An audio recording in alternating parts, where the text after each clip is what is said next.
Hey, SBG solution based gang, like, share, subscribe.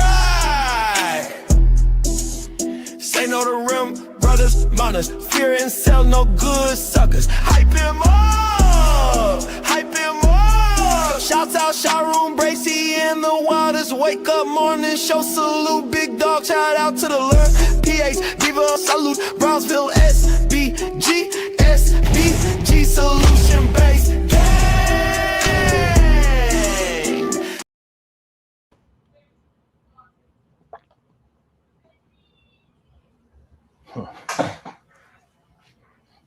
There we go.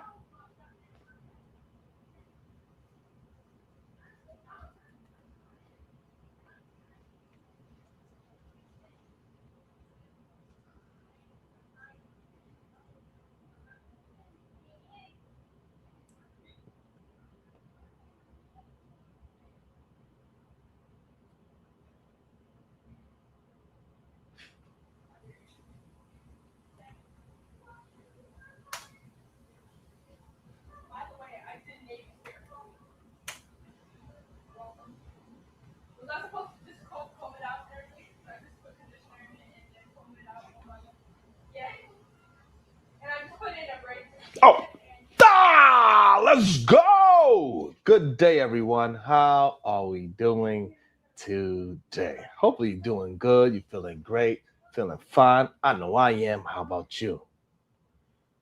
How about you? How are you feeling today? Let me find out. Make sure you're in the right mood. You know what I mean? Make sure you stay hydrated.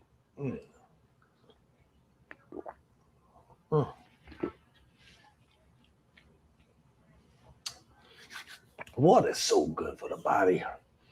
It's very important. It is hot. The world is on a heat wave. Stay hydrated. It's very important because, you know, we see places like, goddamn, Europe is ridiculous right now with this heat wave. Absolutely. And that's right, Miss J. Good day to you, beautiful. Thank God it's Friday. You're doing amazing. I'm glad you're doing amazing. That makes me feel amazing. And you know how we like to start the show. When I say good day to you, make sure you say it back because I can feel that great productive energy. Don't you want to have great productive energy? You don't want to be stale and stagnant and holding on to all that nastiness inside you. You got to release it, let it out. Go box. I don't know. Need to go jog. Maybe join one of those goddamn run clubs. I heard those run clubs is running it up. I heard those run clubs is kind of like, you know what I'm saying? Like, it's kind of lit. I heard those run clubs is kind of like, you know. So, you know, I heard they're doing a little bit more than running in those goddamn run clubs, which is kind of crazy to me. What, you know, it kind of... Miss J, you know, like, I understand, like, everybody there, maybe they're in good shape. Maybe everybody there is single. I don't know, but I never knew that run club was a secret, like, code name for a different kind of club. We be clubbing. Hey, we be clubbing. Everybody in the club want to shake something. That shit is crazy. It's kind of wild when you really think about it. That a run club turns into everybody with their clothes off. I get it. Like, you know, you barely have any clothes on when you go on a damn run club. You know what I'm saying? Especially in the summertime. Depends on where you at. If you're like you're in California or something of that nature. I get it.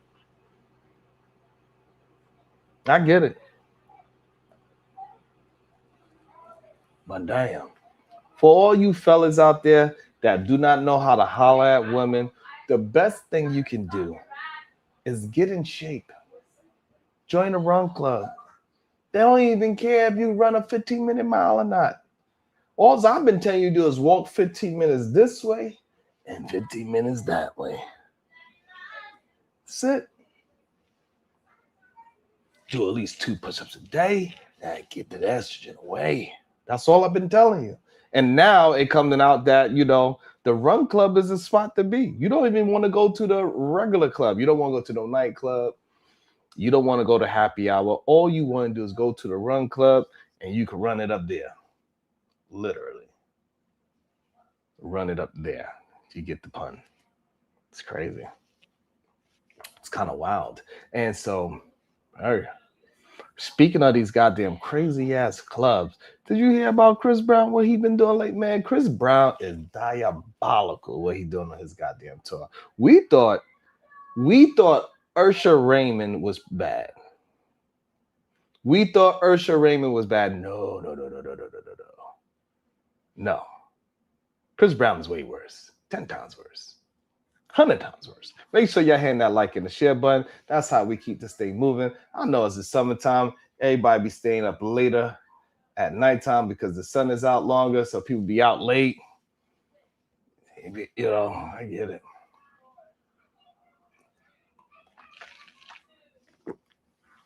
Make sure we hitting that like and the share. But recently, I don't even know if I could even play Chris Brown, any footage of Chris Brown's video, because I was going to play. I had a couple of videos lined up and I was like, yeah, I'm gonna play these. This is gonna be fun. We're gonna have a good time since it's Foolery Friday. But the videos is so, and you know how my channel is on shaky ground because people be trying to mess with your boy.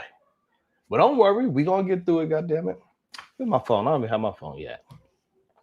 And man, I don't even know if I could play because Chris Brown is on stage. He pulled this beautiful young lady up on stage. She's a nice looking young lady. I give her that. She was there with her husband. She was up there with her husband. He pulled this young lady up from the stage. Now, listen. I'm not saying that because, you go on Chris Brown's stage that, you should just divorce your wife. If you take your wife to a Chris Brown concert and he says, hey, I want you to get on my stage, and she decides to go on that stage, I don't know if that's grounds for divorce, but god damn.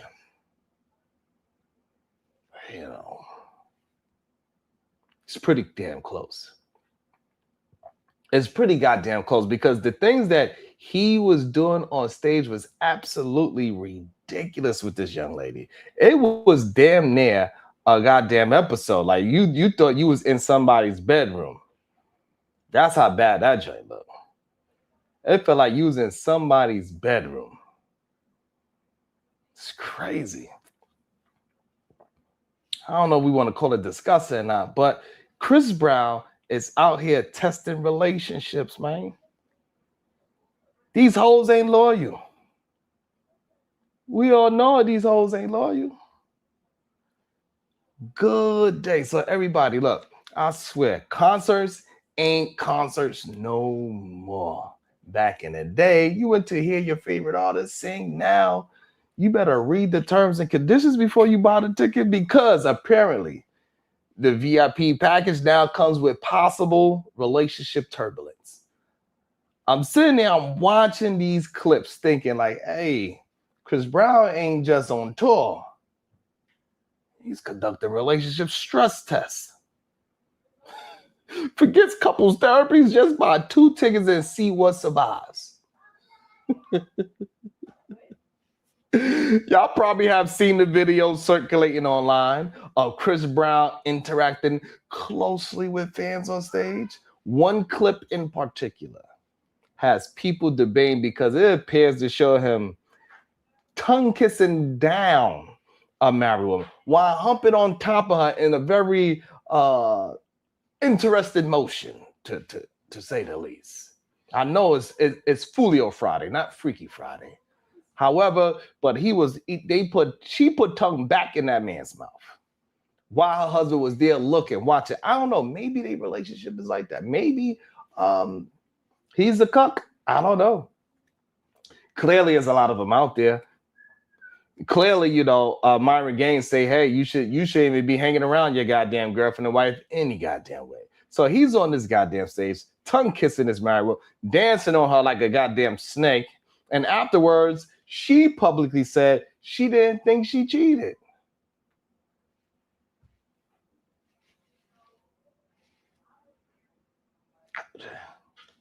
I need to know. You know what?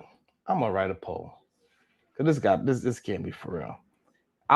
We're gonna have to do a poll. Let me see, if your mate goes on stage, let me see, goes on stage and kisses, let me see, kisses what? Kisses the performer. Is that cheating?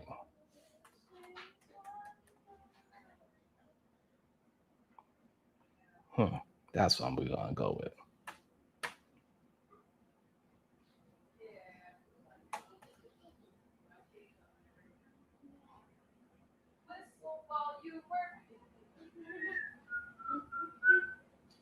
Well, your mate goes on spouse. Let me put spouse. Let me put spouse instead.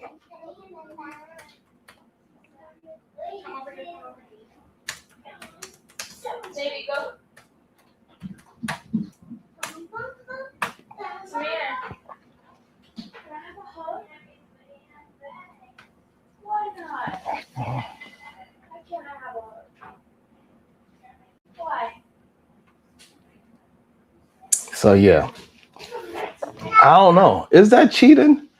That's a very interesting thing. I don't know, because I don't want to go into all, like, I see it's a lot of heavy things going on. We got the global warming happening. We got all around the world. We got earthquakes. We got floods. We got bombs going off. We got the president making crazy decisions. We got Madani making crazy decisions in New York. It's just like, I just need a nice, relaxed, wild day. Not a crazy day, just a nice, relaxed one. You know what I'm saying? Like, well, I don't have to do too goddamn much. I ain't trying to fight nobody. There's enough shit going around. There's enough wildness going on. But, she don't think she cheated. She doesn't think she's cheated. Even though a man was humping on her and tonguing her down and kissing her in a very private way on a public stage. Granted, no intercourse happened, but damn near. Ridiculous. She was making all the faces and everything. She didn't think she cheated. And that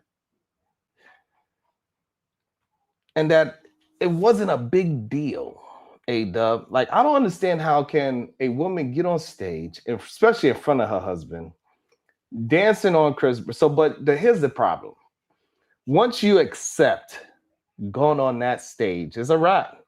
You're a part of the show now, so everything is kind of up. Right? Everything is up. Once that happened, like, how many of my brothers would not, if Janet Jackson, I'm talking about prime Janet, you there with your wife. You at the front row with your wife, jamming to Janet, and your wife is next to you, and Janet looks at you, you look at her, and she says, I want you to get up on this stage.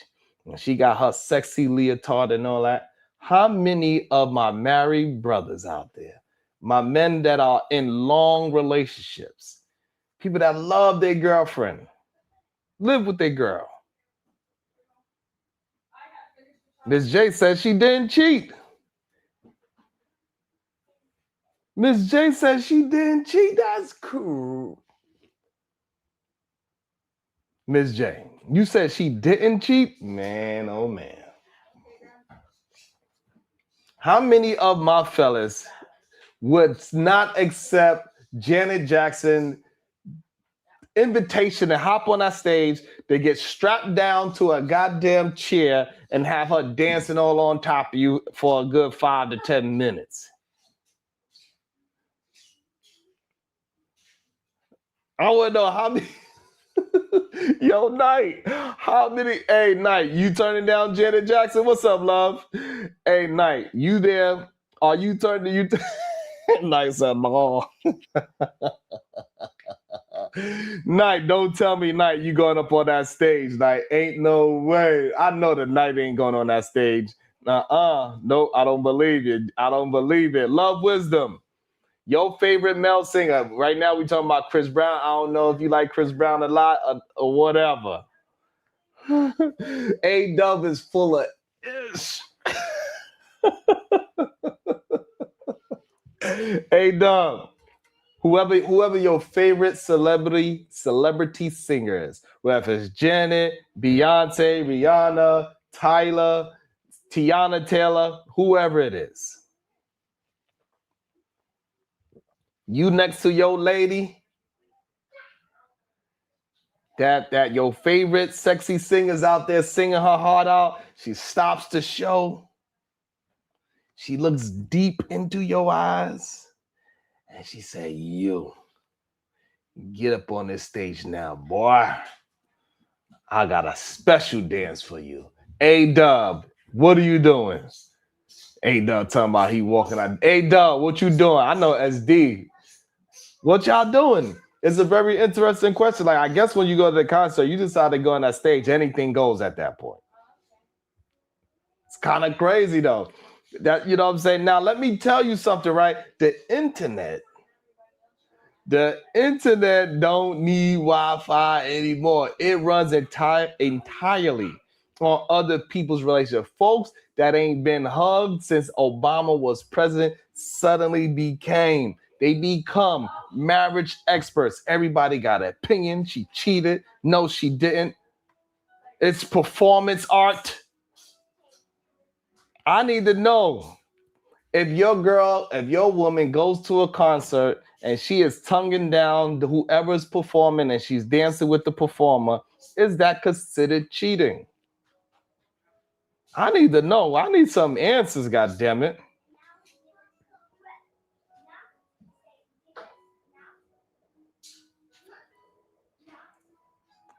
Wow, pumps in a dump? Seriously? Shit, pumps in a dump. I don't know. Look, I don't know. I don't know if I'm that secure. I don't know. I don't know about that. Like, what?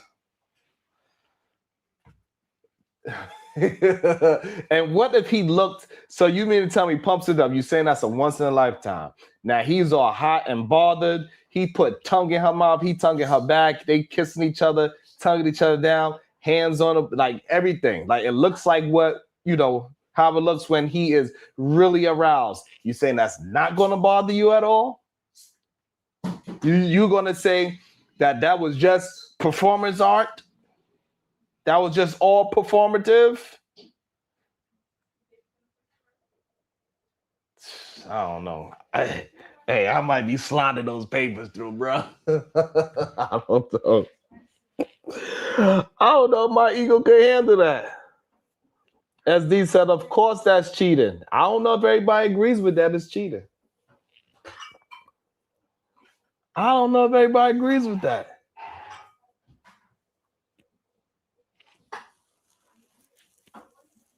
You know what I'm saying? Oh, Mariah Carey's your thing? And no, it wasn't a skit. This was real. These was real people. Ain't no skit. He picking up random people. Pumps and a bump said, I wouldn't be bothered now one bit. Salute to that. Salute to that. Hey. Man, I wish I could play the video. That's the crazy. Yo, Night, when I tell you it looked like a late night watching HBO back in the days when he was watching the cab show. Shit. Everybody got a verdict. SD says it's cheating. Miss J says not cheating. I need some more answers in the chat. Is it cheating if your spouse hop on that goddamn stage and start kissing and dancing and gyrating on the performer? Because everybody's got a verdict. That ass thing. Taxi Cab Confessions, right? That's what it looked like. It looked like Chris Brown and this lady was on Taxi Cab Confessions. Oh, that's another good one too. Bumps in the butt word. and then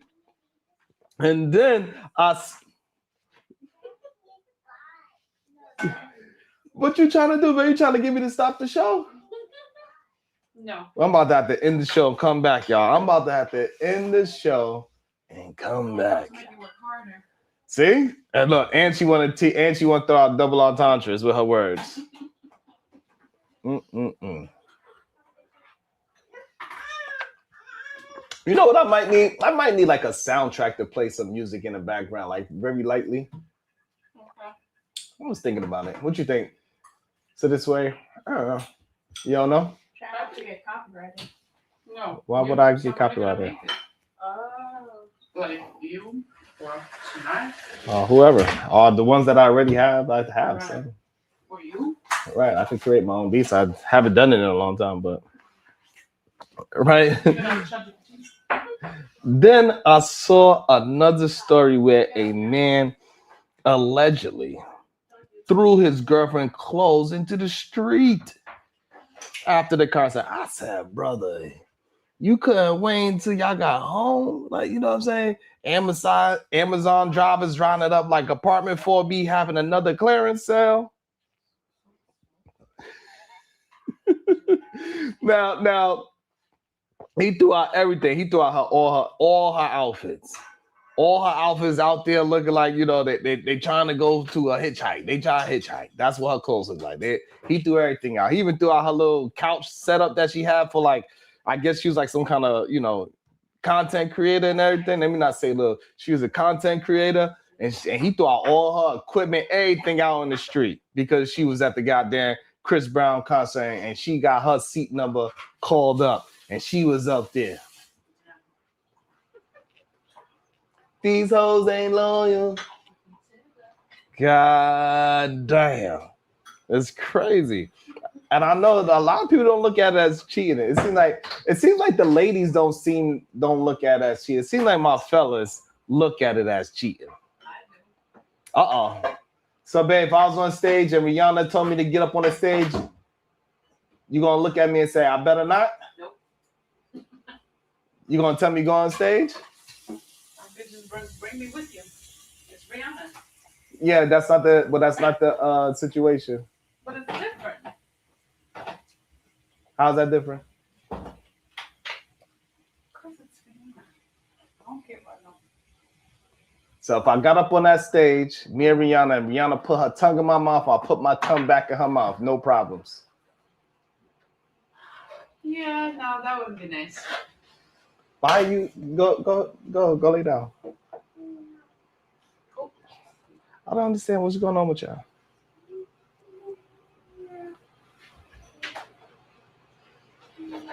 So that's what I'm saying. It is cheating. I said I agree with fellas that it is cheating. That's what fellas say, right? Yes, the fella said it's cheating. I agree.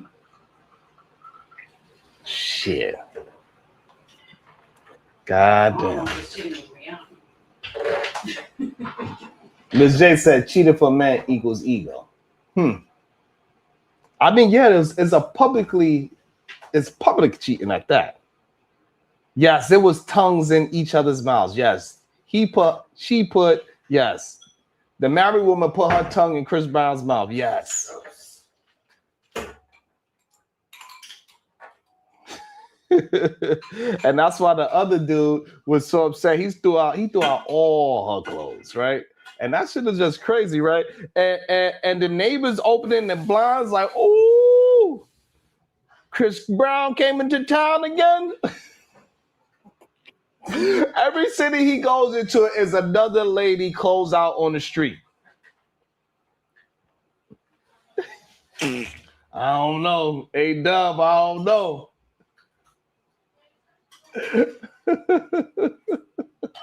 Here's what kills me though. Every time Chris Brown comes into town, all of a sudden you see a group of girls close out in the street. Hey, I don't know what's going on. Here's what kills me. People keep blaming Chris Brown though, right? Now hold on.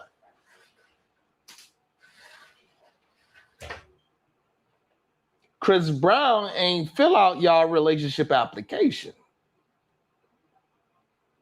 He don't know the rules y'all agreed on. Every couples have different boundaries. Some couples think dancing with somebody else is no big deal. What about y'all? Is dancing with somebody else a big deal? I don't know, Miss J, but he put his tongue all up in her mouth. Is dancing with somebody else a big deal? Let's talk about what kind of dancing. We ain't talking about no two-step and you spin around. No, we talking about full-on reggae dancing. She bent over. He got his tongue out. We talking about full-blown dancing. Is dancing a big deal?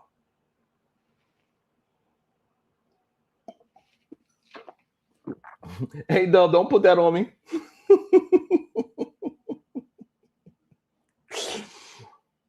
I want to know, is dancing a big deal? Some couples think liking an Instagram picture is a federal offense. I know people that forgive you for spending. We know in our own space, people be forgiving people for spending $5,000, but if you eat their fries without asking, relationship over. You know what I'm saying? Everybody's different. And can we talk about the people volunteering for the stage, though? Some folks acting shocked. You bought front row tickets. You wore that sparkly outfit. You waved at security. You wanted to get picked. Then you got picked. Now your boyfriend, husband looking at you like, so this was the mission? This was the mission? Fellas, if you know your relationship is hanging together with dental floss, why are you buying tickets to the concert? Why would you do that?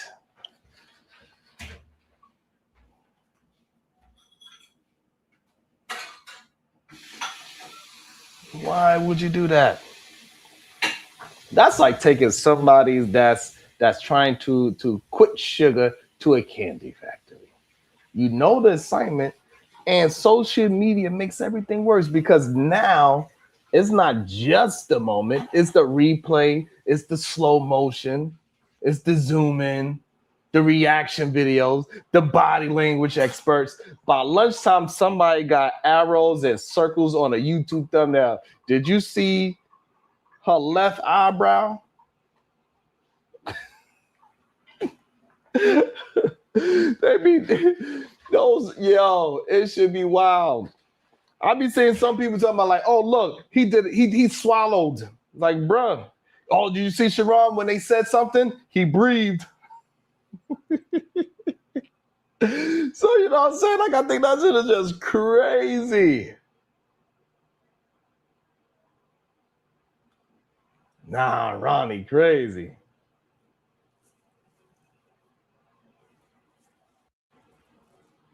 You know what I'm saying? The funniest part is everybody suddenly becomes a lawyer. It wasn't cheating. It absolutely was cheating. According to who? Every relationship has its own rules. They all screaming and yelling. You know, we get it. Some couples will laugh it off. Pumps in a bump, don't care. She laugh it off. Some couples would need a very long ride home, right?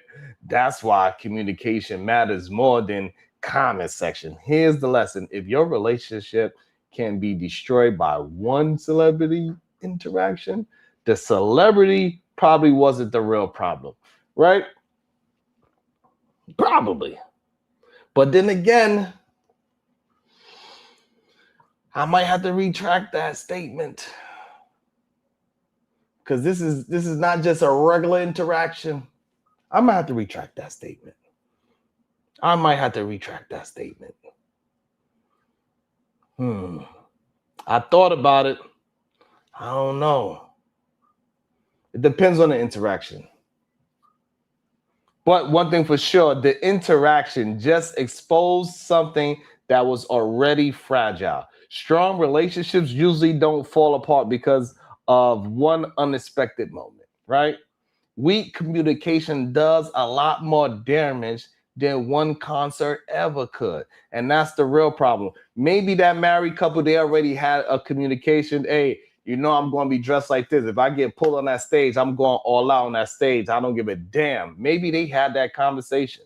Maybe it ain't no big deal to homeboy. Maybe they was already doing stuff like that in a private time. So it happening on the stage is not really a big deal. All those things is possibilities. Yeah, I remember the 5 Heartbeats. Homegirl just passed out. Yeah.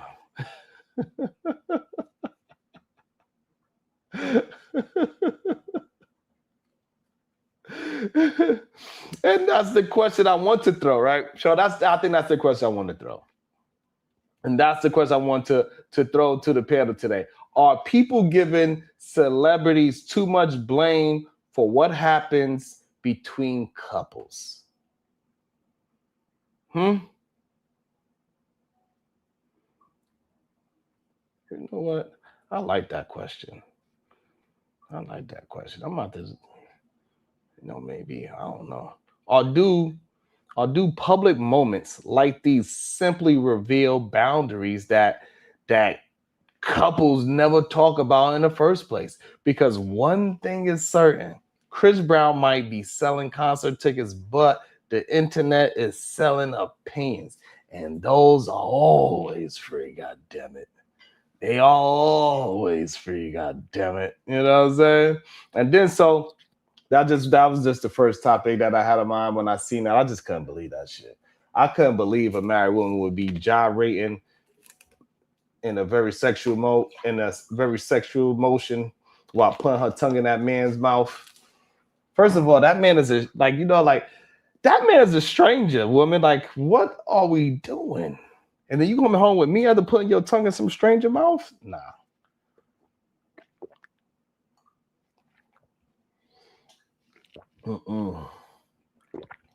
I ain't going.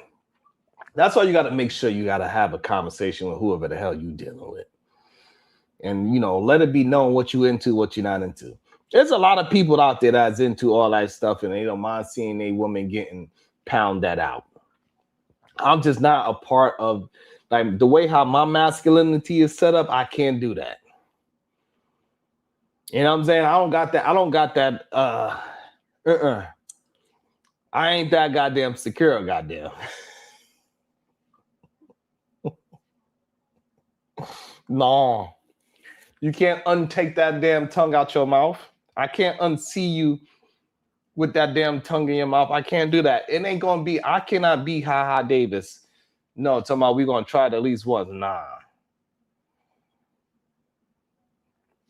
Nah, I can't do it. I couldn't do it. The way how my ego set up, it is no way I could deal with any of that type of stuff. Absolutely not. I couldn't be like Ha Davis. No, I could not be that dude that took his wife to the Chris Brown concert and let his wife put tongue in and dancing and gyrating, acting all aroused. No way, bro. No way. That cannot happen.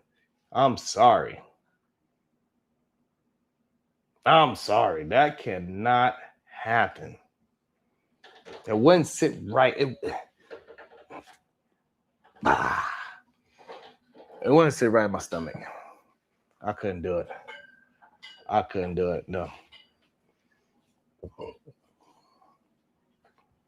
Let me see what the poll said. Let me make sure y'all hitting that like button. Make sure y'all hitting that share button. What does the poll say?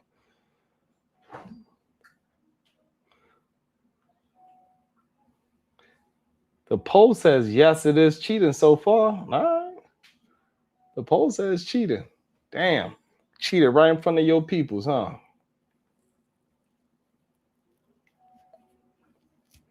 I don't think people would make that shit up for themselves to look stupid. It's kind of crazy. Now let me I want to introduce this video here. Hold on. And I want to also have a conversation about this as well.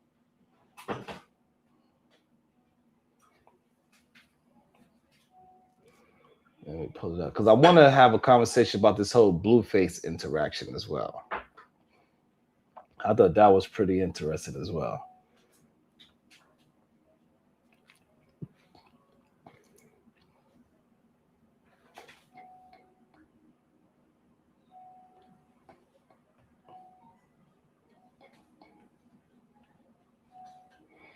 I want to have a conversation about this whole blueface interaction with his mother on a live stream.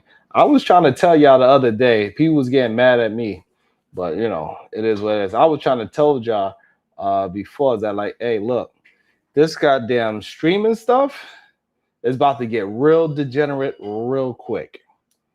I was trying to tell y'all about this. It's about to get real degenerate real quick.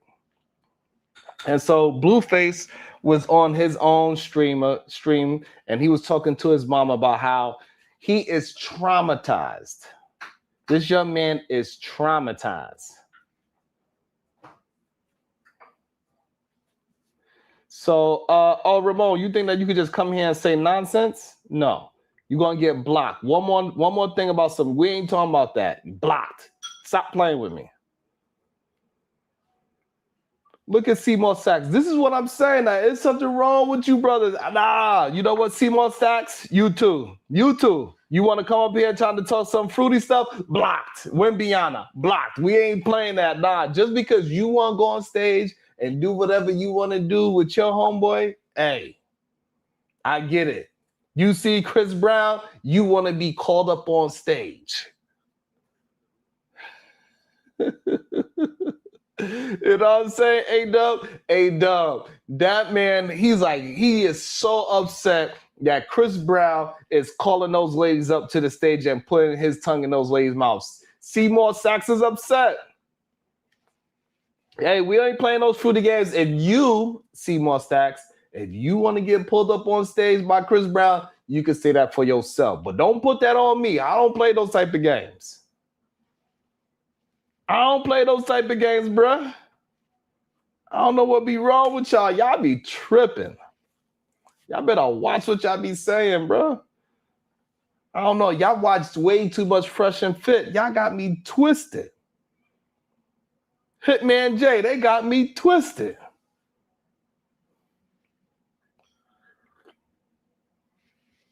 I don't even know that. Why would that even cross your mind? Listen, Myron got y'all messed up. I promise you, Myron got y'all messed up. You talking about that man wish Chris Brown would pull him up on stage. God damn. That's it. Diabolical.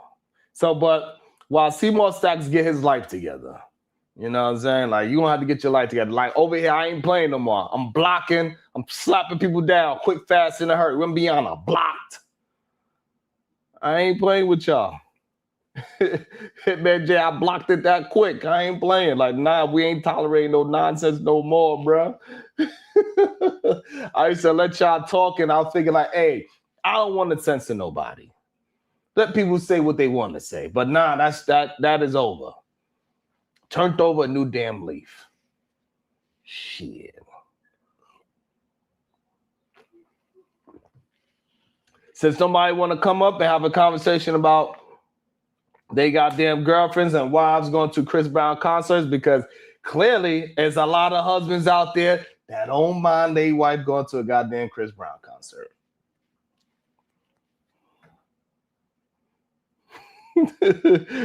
Man, Jay, you can't make this ish up. You can't make it up. King Pix, you got to be King Pix. You ain't never in your life super chat, hit the like button or hit the share button for what I know. Talking about if you want to clean up the chat, give me a wrench. What up, Lady D? King Pickens be tripping. Y'all be delusional as hell. You know what? King Pickens, for saying something as stupid as that, you know what you're going to get until you hit the super chat. Blocked. That's it. You said some nonsense. You said some delusional stuff. Blocked. It's crazy. But also, I want to talk about this goddamn Blueface situation and his mama. So Blueface says his mother traumatized him as a young man by her relationships. Is that what's going on with my brothers in this world today? That your mama traumatized you so bad that you are pushing that on all black women? And really, this whole time when you are talking negative about this whole time when you be talking crazy about black women, is it really you talking about the trauma that your mama brought on you when you was a young man? The things that you had to see? I wonder, because when I'm listening to the interaction, I wonder maybe that's what's happening. He said his mama gave him a whole bunch of trauma. Damn, babe, can you come and turn I need the fan on. You know what I'm saying? I should have asked earlier. But I'm thinking maybe that's what's going on with a lot of my brothers out here. They are traumatized off of the way how their mama's relationship was running. And the things that they witness, the things that they see their mama go through in real time.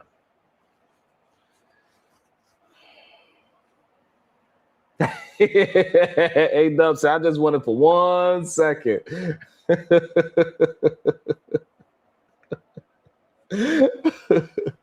So we're going to play this video.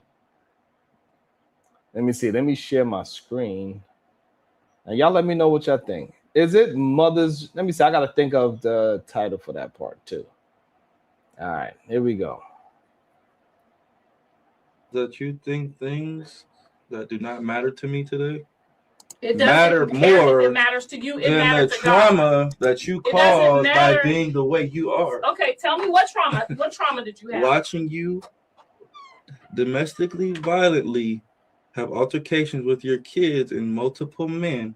What multiple I would men rather have be in an. I would rather be in a tent Tell the chat what than to multiple watch men. my mom and his Tell daughter the chat fight a man you, that my mom is laying because you down didn't with. help. That's why you. Why would I? It's okay. Damn.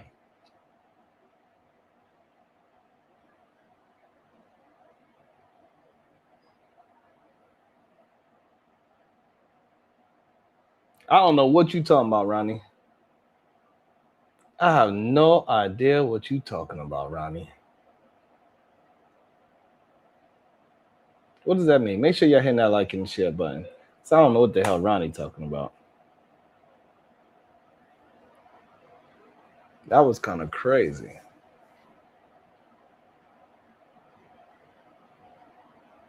She said, you just mad because you couldn't help. Or you didn't help, she said.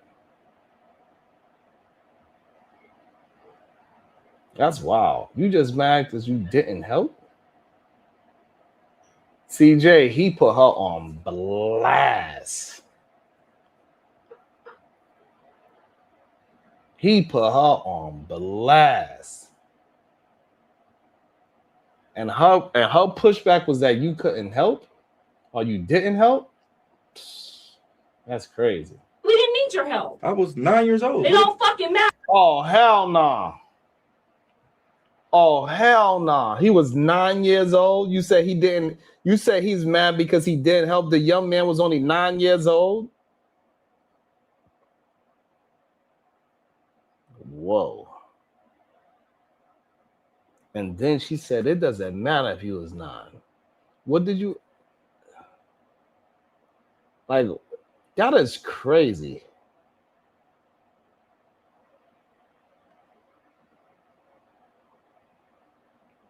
I hear that, brown sugar. I hear that, brown sugar, babe. That's what it sounds like. But that was crazy. That was kind of crazy right there, what she said. She is toxic as hell. Nigga. If you was 3, you was supposed to help. You want a 9-year-old to help you fight a grown man. All I'm asking you, and that's why I evaluate my dad the way I do. Because listen to you. Damn. I never had to Your dad fight shot a gun in nobody the for air my at dad. I've never had Your to dad shot a gun in the air. compromise myself at 9 years Are old you okay? to fight somebody for Are my you dad. okay? My dad is responsible and grown enough to not put his That child robbed you for in that $100,000. predicament. Goddamn. Goddamn. That was interesting. That was interesting. He said, my dad, I got more respect for my dad because he never put me in a position. My dad ain't never put me in a position where I had to fight for him. That is a lot of trauma right there. But then she got some smoke for his ass too. But she said, hey, but your dad robbed you of 100 bands. Your daddy robbed you of 100 thou wow. Shit. Shout out. That's a lot going on in this. That was only about like 10 seconds of a clip, and that's already a lot to dissect. I have to slow it down, god damn it. What's your thought? My thought is, what is this question you put up there? Like, what is this, sir? What do you mean if I get on stage and kiss at a performer that cheated? Yes. Kind of weird question. Bro, whoever said no to that should be fired. Hey, it's people saying no to that. That's all I'm saying. Like, hey, that stage make you do some strange things. You was out your body. I don't know.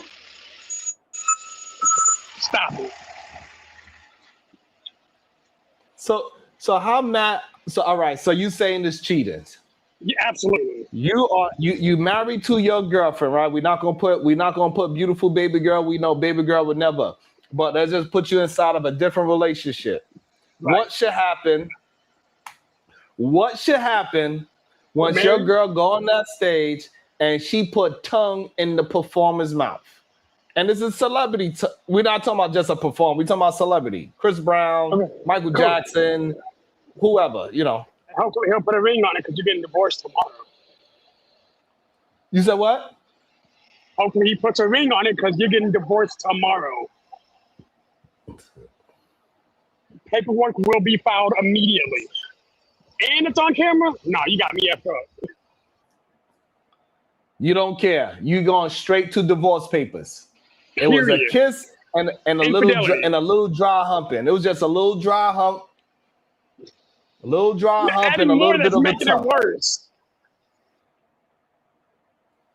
Just a little dry hump and a little bit of tongue. That's it. That's sharing a lot of DNA.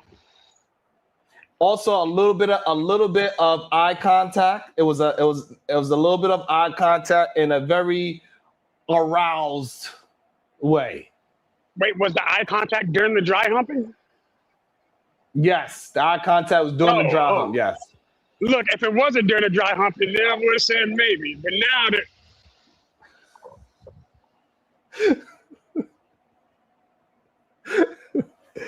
Immediately. So you saying immediately?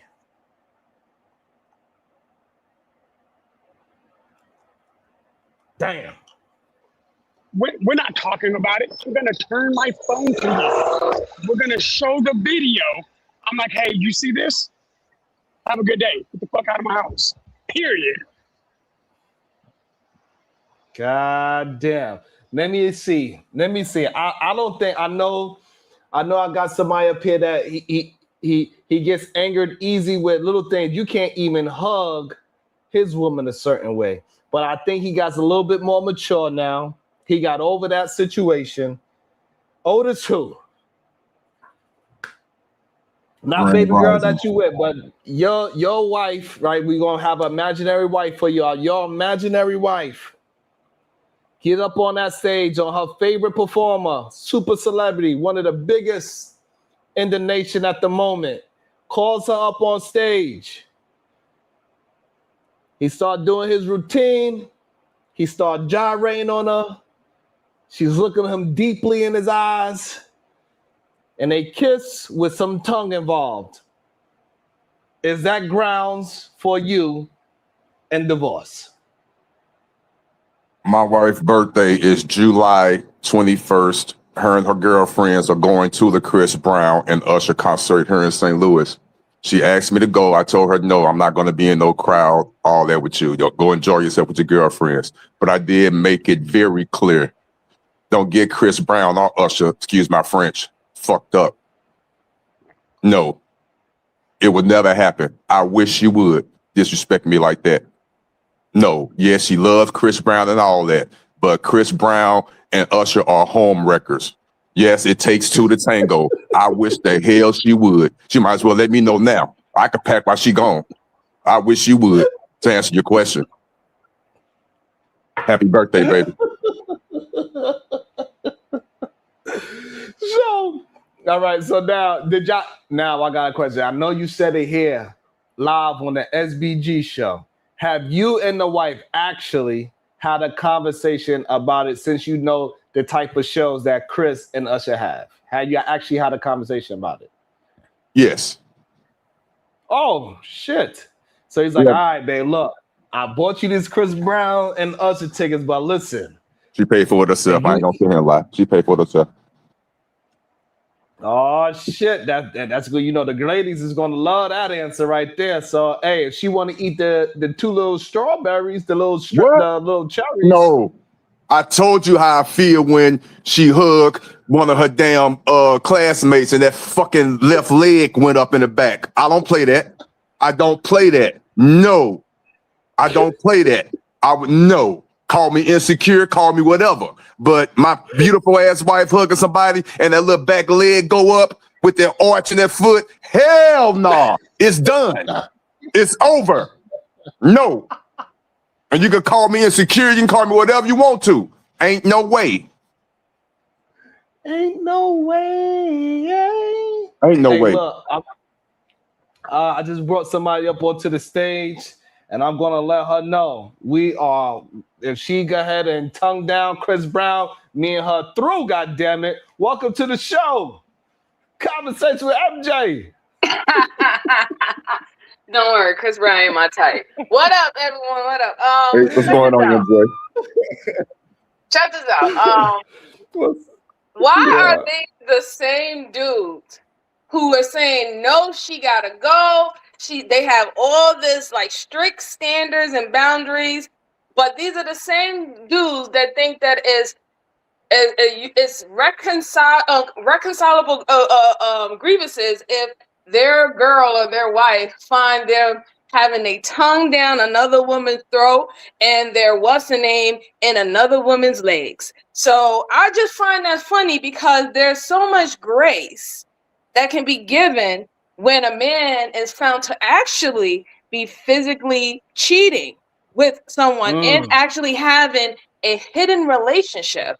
But it's no go if your woman goes to a concert and someone that who's a celebrity that you know that she most likely is not going to end up with and is just a performance. That is straight disrespect. But why do they believe that when they actually are cheating on their woman, that's not disrespectful? Ooh, now hold question. up, MJ. Hold up. Nah. So okay. I can't give you this. The first one. This is not First and foremost, cheating is cheating regardless of the direction. So, and I've stood on the only irreconcilable difference is cheating. Man or woman, if you are a man that cheats on your wife, you deserve to be divorced. Period. I've stood on that inherently. Nah, can't give you that one, MJ. Sorry. Now, but then if that's the case, then I don't think it's reconcilable. If cheating is cheating and somebody cheats, it should be donezo. Period. No, I agree. I agree with you 100%. All right then. So you don't say that. Then you cannot say that cheating is reconcilable. No, MJ, I didn't. I said specifically cheating is unreconcilable. But you said that the other day. No, you I said, didn't. Yes, Not the other day, yes. Sharon, tell me the truth. The other day when I was on the panel. You said death do you part. Remember the other day when we was on the panel, he said that the only thing that can be reconcilable would be cheating according to the religious testament. Scripture. Didn't he say that? Mm-hmm. MJ, that doesn't even make sense because it says cheating is the only thing that is irreconcilable. Cheating But you and said abandonment. reconcilable. You didn't No, say. I didn't. MJ, I promise I'm you gonna I have to didn't. dig up. You know what? I'm gonna have to I'm telling dig you up I the didn't. footage.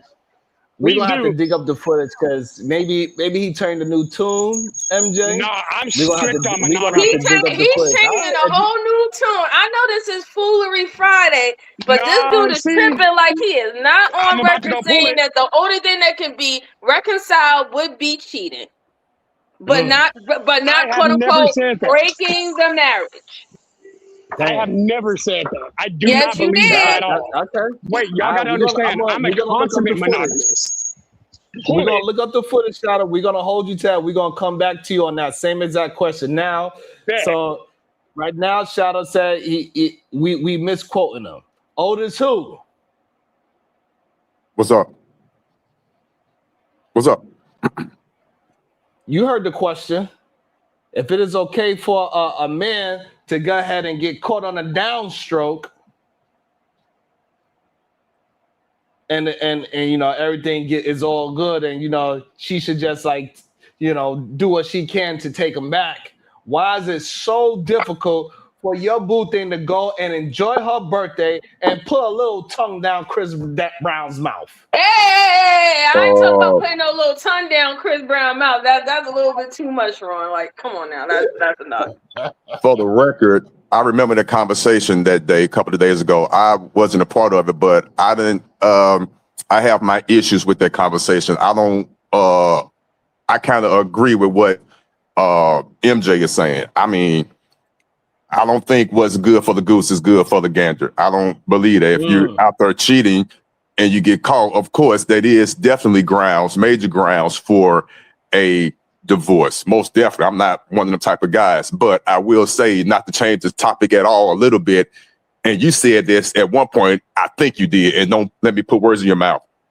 If the other spouse knows about it, because there is some type of situations where they know about it, then it's not cheating. But that's within their marriage, and it's nobody's business. That's why, to me, a person's covenant is their covenant. I don't get into people's bedrooms because it's always some type of circumstances that an individual on the outside would never know. But for the standard, just on a black piece, on a white piece of paper, cheating is cheating. If you get caught, your ass done. I don't believe in that. I really don't. But in some situations, it is reconcilable. I agree with that. It is in some, not all, some. There's very little. There could be medical issues involved. There could be a lot of, a medical issue. I Yeah. need you to Okay, I expand got on you. that. I got you. Yeah. No, you're saying that the dude need a honey pack. The dude might need a honey pack, or might be something wrong with the female, and they understand that, hey, I can't please you anymore at this time, so go do what you got to do. I get it. It happens in some situations. Okay. That's what I'm saying. And for those of you that don't understand, as you get older, and let me say this for the record, I'm not talking about my situation, but I am being realistic about it. We are getting older, and as you get older, situations happen with one or the other spouse, and you will have to have them conversations one day, and that's the reality of the situation. But under normal circumstances, just trying to go out there and do what you do, and your ass get caught, he or she, yeah, of course that's grounds for divorce. That's not fixable to me. No. Damn. Tommy said most men been cheated on and go back to that girl with her breath not even brushed yet. She didn't even brush her teeth yet. And I agree with that. That's true. A lot of men go back to their significant others after they realize they was cheated on. They just won't admit it. Of course they do. No, I mean, and if they do go back, let's just keep it 100. Those men who know they've been cheated on and they decide to stay in the relationship, they're cheating on her throughout the whole entire thing. Like, just keep it 100. MJ, you are correct. You are correct. He's not literally, no, dead ass. He's You not are correct. sitting up there. He's not sitting up there, be like, all right, I'm going to take you back and everything's all forgiven. No, he's going to get his get back. You know that's exactly what's going to happen. He's going to add 3. Matter of fact, he's going to add 5 to the plate.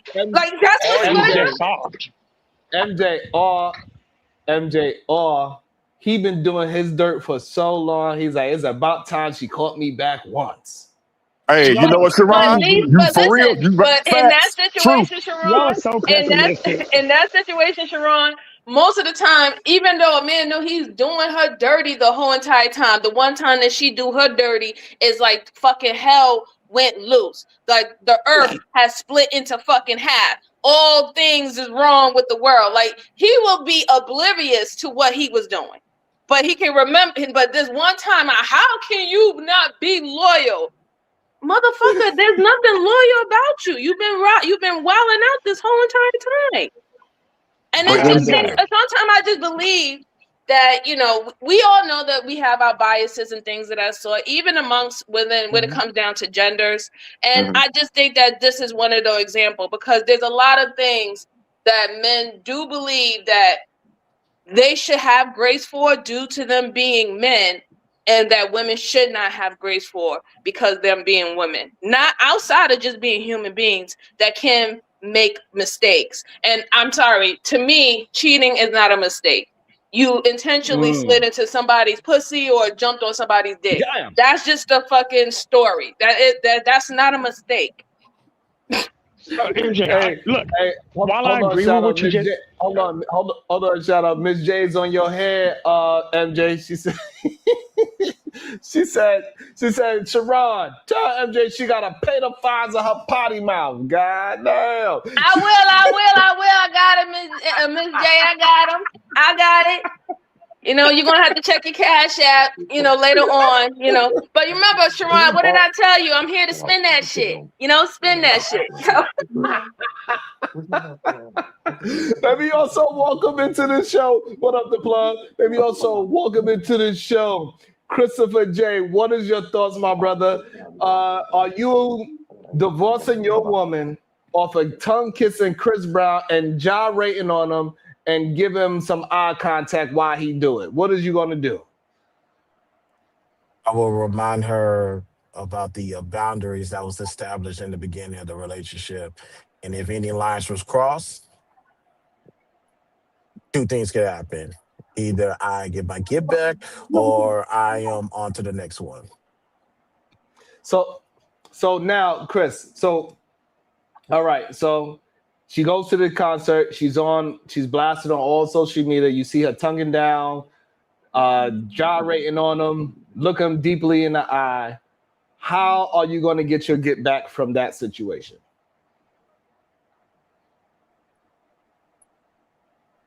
Oh, you want me to tell you guys my plan? Well, A quick I'll one. put it like Like this. I'll put it like this. I do believe in killing people with kindness, and okay. I do believe in leaving room for your Oh God, don't imaginations worry about it. to what happened? What happened? Nah, I think he was talking to somebody. He went on Okay. mute. I do believe in killing them with kindness. I do believe in leaving room for your imaginations to flow and wonder without confirmation. So I'm gonna let your brain destroy you before I even think about lifting a finger. That's one way of a get back. I know some people gonna say just leave the situation, but as the quote unquote victim, you can't tell me how to respond to somebody Mm. that's going against the relationship or the boundaries that we established.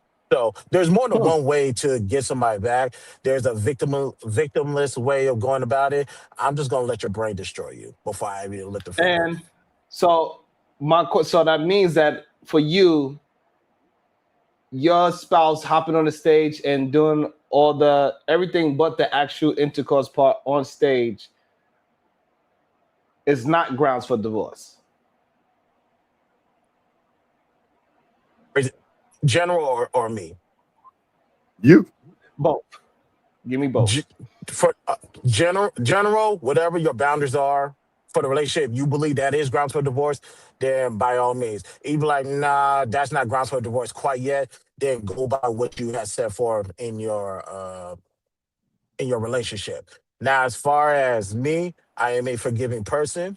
A and B, as far as grounds for divorce, there are some things that will be like, yeah, that's immediate divorce. And there's some things that's going to lead up to it. However, I'm going to give you opportunity to be acknowledge the wrong be apologetic, and what are you gonna do to fix this? Because you fucked up, not me. All right, that's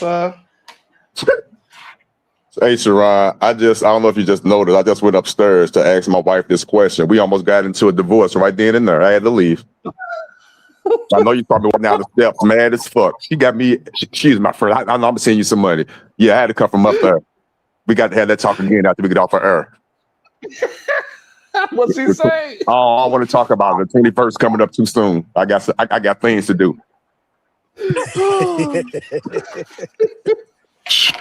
I thought we had this understood. Evidently, I was wrong.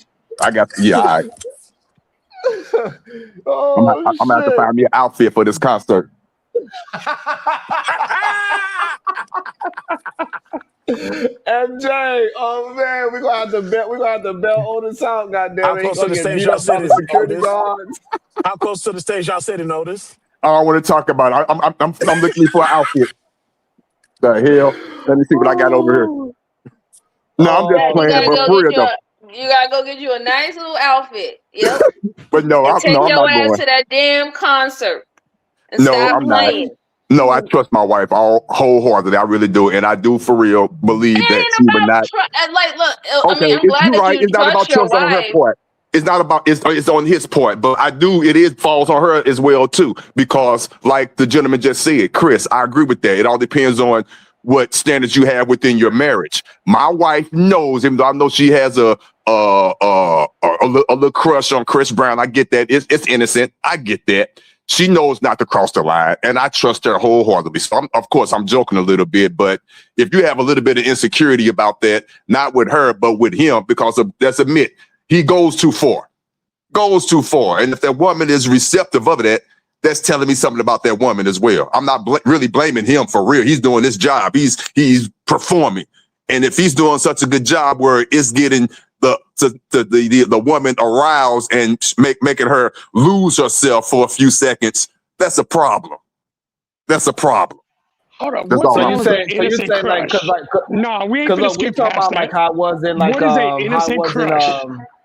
Oh, go ahead, Shadow. What you said?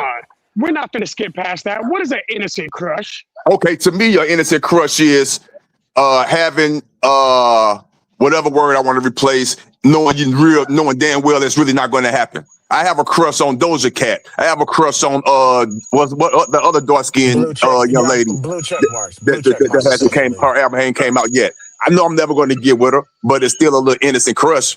But I will go to a concert without my wife. I won't disrespect her, but the wife says she's not going if Doja Cat come to St. Louis. I'm going. That's my girl. So that's a crush, knowing damn well it's not going to happen. Okay. It's to desire somebody you know you can't have. Okay, that's right. That you're already married. Repeat that. So an innocent crush is to desire somebody you know you can't have, but because you know you can't have them, you still desire somebody outside of being married. Yo, what are we talking about? Well, let me look up the definition of desire, because desire might be too strong. But even if that is the right word, hold on, Otis, you know how old Doechii is? I know she older than 25. 20, 21. Is she? God damn. All right. How old is she? I don't know. How old is she? And it's just a crush. You think I got posters of her on my wall? And it's a crush. But how old is she for the record? Before I get in trouble. I know she's 30. Oh, damn, she's 30. She's 30. Thank you. What the heck? Back there. Oh, okay. I see a poster. I'm just saying, how old is your daughter? Oh, shit. 30. Oh, see, nobody want to do that. Come on, man. It's a crush. A crush. Which one to say? Aretha Franklin? What the hell? I mean, it'll be more acceptable. Yes. I want you to say Aretha. RESPECT. Yes. It's a crush. An innocent crush. That's it. I would not be going on stage and she have me sit down and she's feeding me cherries and all that. No, that's disrespectful to the wife. Now, if the wife give me permission to do it, that's different. What's up? So you're gonna be, first of all, you're gonna be the only person with AARP sitting on the front row. But if you was to go there, you sit in the front row. You're a So dick, Sharon. AARP, and then she says, I need you to come on stage. I'm gonna look What at you my gonna wife. say? I'm gonna look at my She wife. ain't there. She's She not ain't there. there. Oh, she's not there. I'm going on stage. You going on stage. All right. Now she handcuffed you. She handcuffed I'm being she honest. handcuffed you to the chair, Otis. Okay. She dips a peach. She dips a peach in some honey. We know what a peach looks like. I'm running off stage, handcuffed to that chair. It's gonna go viral because I'm like, no, my wife won't like this, and that's for real. For real, I'm not doing it. I will go on stage though. I won't go too far. I'm serious. I won't do that. Shit. I'm a content creator. It comes with the territory. But I'm just being real. And she tell you to lick that goddamn honey off that peach. What you gonna do? You know they going. Why are you even? No, Why I'm are you being even hey, practicing? They're going. MJ. They say they MJ, all I'm being say they. Oh, I'm not gonna do this. I'm not gonna do that. And in the heat of the moment, they get caught up and they get amnesia about everything outside real life. Like, stop it. They are going to MJ. fulfill Okay. that That's a self-control fantasy. thing. They're Sharon. gonna fulfill that. Y'all don't got no damn self-control. We got to See, about. Like, come on, that's now broadening stop. it. Sharon, Disagree. Y'all what are you self-control doing? is like Sharon? literally on the lowest part of the spectrum. So, like, come on, let's Come just on, stop come on, No, that's MJ. Don't do fine. that. Don't But do you know that, what I've never MJ. done? I've never even insinuated cheating on my wife. Ever. No, not even attempted. Because I value that. I value monogamy more than any other aspect in that relationship. You can't tempt me if you wanted Now, to. Shadow, you know what? I That'll can't be going believe too you far because with from that. the last live Nah, stream, you dead was talking ass. about you didn't know the difference between women and men's booty. So I don't know. Oh I my don't know. God. I don't I know, beg your Shadow. pardon? Whoa, hold I up. beg your You pardon? just See, Whoa. how you gonna just you how you gonna just change that sentence up on me? distinction saying that women's booties are better looking than men's booties. So I don't know, Shadow. Yes, clearly. No, And I that's what asked I you, said. how did you know that, Shadow? CMJ, I see you trying to deflect. All right, Willie. Hey, Just leave me alone. I just had to do that a little bit. I'm sorry. I'm going to tell you how we know this is all the respect thing. Because listen, if I'm walking down the street with my wife, this happens all the time. Let's be real. Me and my wife, we take walks all the time. Now, people are all around us. We're not blind. My wife is so respectful. I know she's looking, of course, she's not blind. She's looking at other men taking their walks and all that, as I'm looking at other women taking their walks. It's not disrespectful. We are not blind. We're looking. I'm pretty sure she sees an attractive man all the time, but it's what you do with that. Looking, there's nothing wrong with looking. It's if you if you act on it. It's what are you going to That's do not with a that? true statement. Let's just keep it real. Like I said, I'm a Hell content Shadow, you creator. don't know I'm if going. Shadow, if you walking down the street with your wife, I'm guarantee you, your wife is looking at another man, not in Hell a no. not in a desire or lustful way, but she's looking. She's like, damn, okay, and just keep on going. What's wrong with that? Hell no. Otis, what you looking Wow, for? come on now, Otis, you hold on, know hold it's on, hold on. happening. Wait You a know minute, it's wait a happening. minute. God damn, I hate when y'all make me do this. Otis, what you Hey, looking I for? taught my family not to What am I window shop. looking for? Yeah. Hold on. Go ahead, Chris. Nah, Because I can see. I was gonna say I hate to do this because he said not in a lustful way, which is cool. We can accept that. But now the question comes is, if you're staring, what you staring for? If I'm walking down, if I'm taking a walk in Creve Coeur Park by the lake, me and my wife, we taking our walk, me, wife, and the dog, and a lady come by with some thick ass thighs and some black leggings, I'm gonna look. Because She got some thick ass thighs and some tight leggings on. Now, what's wrong with that? Now, that what's not wrong a with that? I did is not that stop her. I did not make any grotesque sounds like, damn, I ain't did none of that. I looked and I turned back and I kept on walking. so the And I'm lust pretty is sure my wife do the same damn thing. What's wrong with that? so the lust is internal, not external, correct? See, I'm not getting into all that little. What you mean? Look, what the hell? It's all good, my brother. No, we having a conversation. I like these conversations. I mean, what you mean, internal, external? But to me, it's what you do with it. Are you acting upon it? It's within us. It's in us.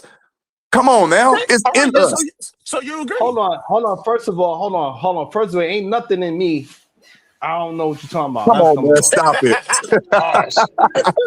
Stop it, man. We are not blind. We're humans. Come on, we're humans. We have eyes. But you can't be Number two. disrespectful about it. That's all I'm saying. We have to be real if we're gonna have this conversation. Look, Otis, number it's two. lust. Listen, Otis, number two. I don't see no other women when I'm walking down the street. I don't see them at all. I don't see no thick thighs. I don't see no slim waists. I don't see no big booties. I don't I believe don't it, see sir. I don't see none of that. I don't know what happened. After I got married, I became blind. I gotta walk with a cane because I gotta see which, You're not having if you are telling the truth, that's your truth, but I don't believe it. I don't believe it. But if that's your truth, that's your truth, especially with Shadow. I don't believe that. I don't believe it. Hey, I got you. Factually speaking, I got you. no, I have no lust. First of all, you got to keep in mind my religious values set where my entire lust belief is. So, lust is internal. In fact, it's internal before it becomes external. And the thing is, after I got married, hell, mostly since I've known my wife since we were younger. Yeah, primarily when she was always around. When we were younger, yeah, she was all I ever thought about because she was my best friend. When we got married, no other woman even matters to me. Oh my God. I respect the hell. Come that on, sounds man. like a love letter. Don't get mad at It that does, man's man. love letter. That shit sounds so cheesy, and I respect that Shadow. sounds I'm not cheesy. saying I'm not saying he lying, but to me, that's just not realistic. That's crazy to me. Go ahead. You need to go Let ahead. that man live. But let me Let double that up. man live in his truth. But let me say this. Wait, can I? Let me say this part too. As you breaking up, Shadow. So we let you get. Yeah, you break it up. So I would say this. I trained myself from a long time ago to not to be just looking at strange women's asses and looking at women's sexuality in that way. And the reason why I did that is because it makes me stronger mentally. If you going walking around the street, single or not single, and anytime a woman has a beautiful body, that is the first thing you do, and you got to turn your head and do all these other things. That shows that you have a mental weakness, in my opinion. God. Stop. Come on. Yeah, bro. I think that's a mental weakness in my opinion. And, because this is why men get caught up in just bad relationships like Mr. Tigger. This is why he's in the situation that he is now, because he was looking, his eyes led him to something that is cost him a job, a career, and damn near his freedom for a couple of days. You reaching this, boy. You reaching. Your last name should be Armstrong. You reaching, bro. You reaching. That is. Listen. I heard what you're saying. Otis. I'm telling you what I practice. Hold on, Otis. But I'm telling you what I practice, not the key word is practice. You have to practice that. You see, and I like you said, I like the word you use. You said you have to practice that. So that means since you're practicing it, that means prior to your practicing it, you have them thoughts in your head, which to me is not a bad thing. That's human. As long as you're not reacting on them. What's wrong with looking? So hold on. So the thing that you are forgetting, so this is what the problem is with it, Otis, is that you forgetting to put that we was taught to look at those things. When we was hanging around our older fellas, they like, yo, look at that ass right there. This is what was it was trained for us to look at women of a certain shape as well. I agree with that, because a lot of everything that we have in this world, we actually is taught. Most of the things is taught. Most of the things is around being socialized with certain things. Because remember, if you look at children, right, young children, they don't be looking, thinking, oh, that's a girl, and I'm supposed to be attracted to her in that way or anything like that. They just be walking around like, hey, that's my friend. So it's not something that. I get you. In general, we know it's not I'm absolute. saying at a certain point, but there is conditioning that happens in our development to look at certain things in a certain way. Correct. Because you know it's true because you could see it culturally too, right? You could go to another part of the world, a woman with the way how black men see women. She would go to a woman that is fully figured like that, like a Cardi B style of woman. I don't know who else to name. Just somebody that's very voluptuous. Would go to a certain part of the world. Ain't no man looking at her. Not one. Correct. So it's a condition, in my opinion. Go ahead, Chris. I see you hopped off of me. No, I agree. What may happen in the West may not happen in the East. It's just different culture. People are nurtured Yeah. to think a certain way, be a certain way, and that's fair. That goes across the board. How I think here is totally different. I think you're in Thailand, I believe. The thought process is completely different out there. And I had to rebrand my own thought and like retrain myself to not just look at everything with a big butt to be attractive. That shouldn't be the main attraction. Shout out you. Yeah, I mean, the fact is, my mom taught me how not to window shop. And I know Damn. I'm not trying to objectify women with that statement, but I'm not going to look at something I have no interest in pursuing. Right. Visually, it doesn't matter how pretty you are. I can acknowledge the fact that you are pretty, just like I can acknowledge the fact that art looks great in the museum. But I'm not lusting after you because I have no interest in you. You can walk around with those tight pants and it doesn't matter to me because I have what I want. Wow. I'm sorry, man. No disrespect to you two guys. I respect the hell out of you guys. We all are married, happily married. I know we are. I just don't buy what y'all saying, bro. That is crazy to me. But to each his own. To me, again, there's nothing wrong with looking at other people. It's what you do after you look.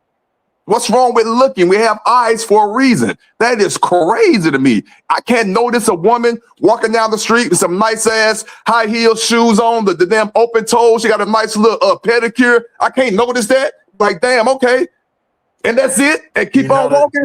Are you kidding me? How come you don't notice or acknowledge the women who don't have on those accessories? You said what? How come if you're going to notice women, how come you don't notice the women without those accessories as well? Oh, I do.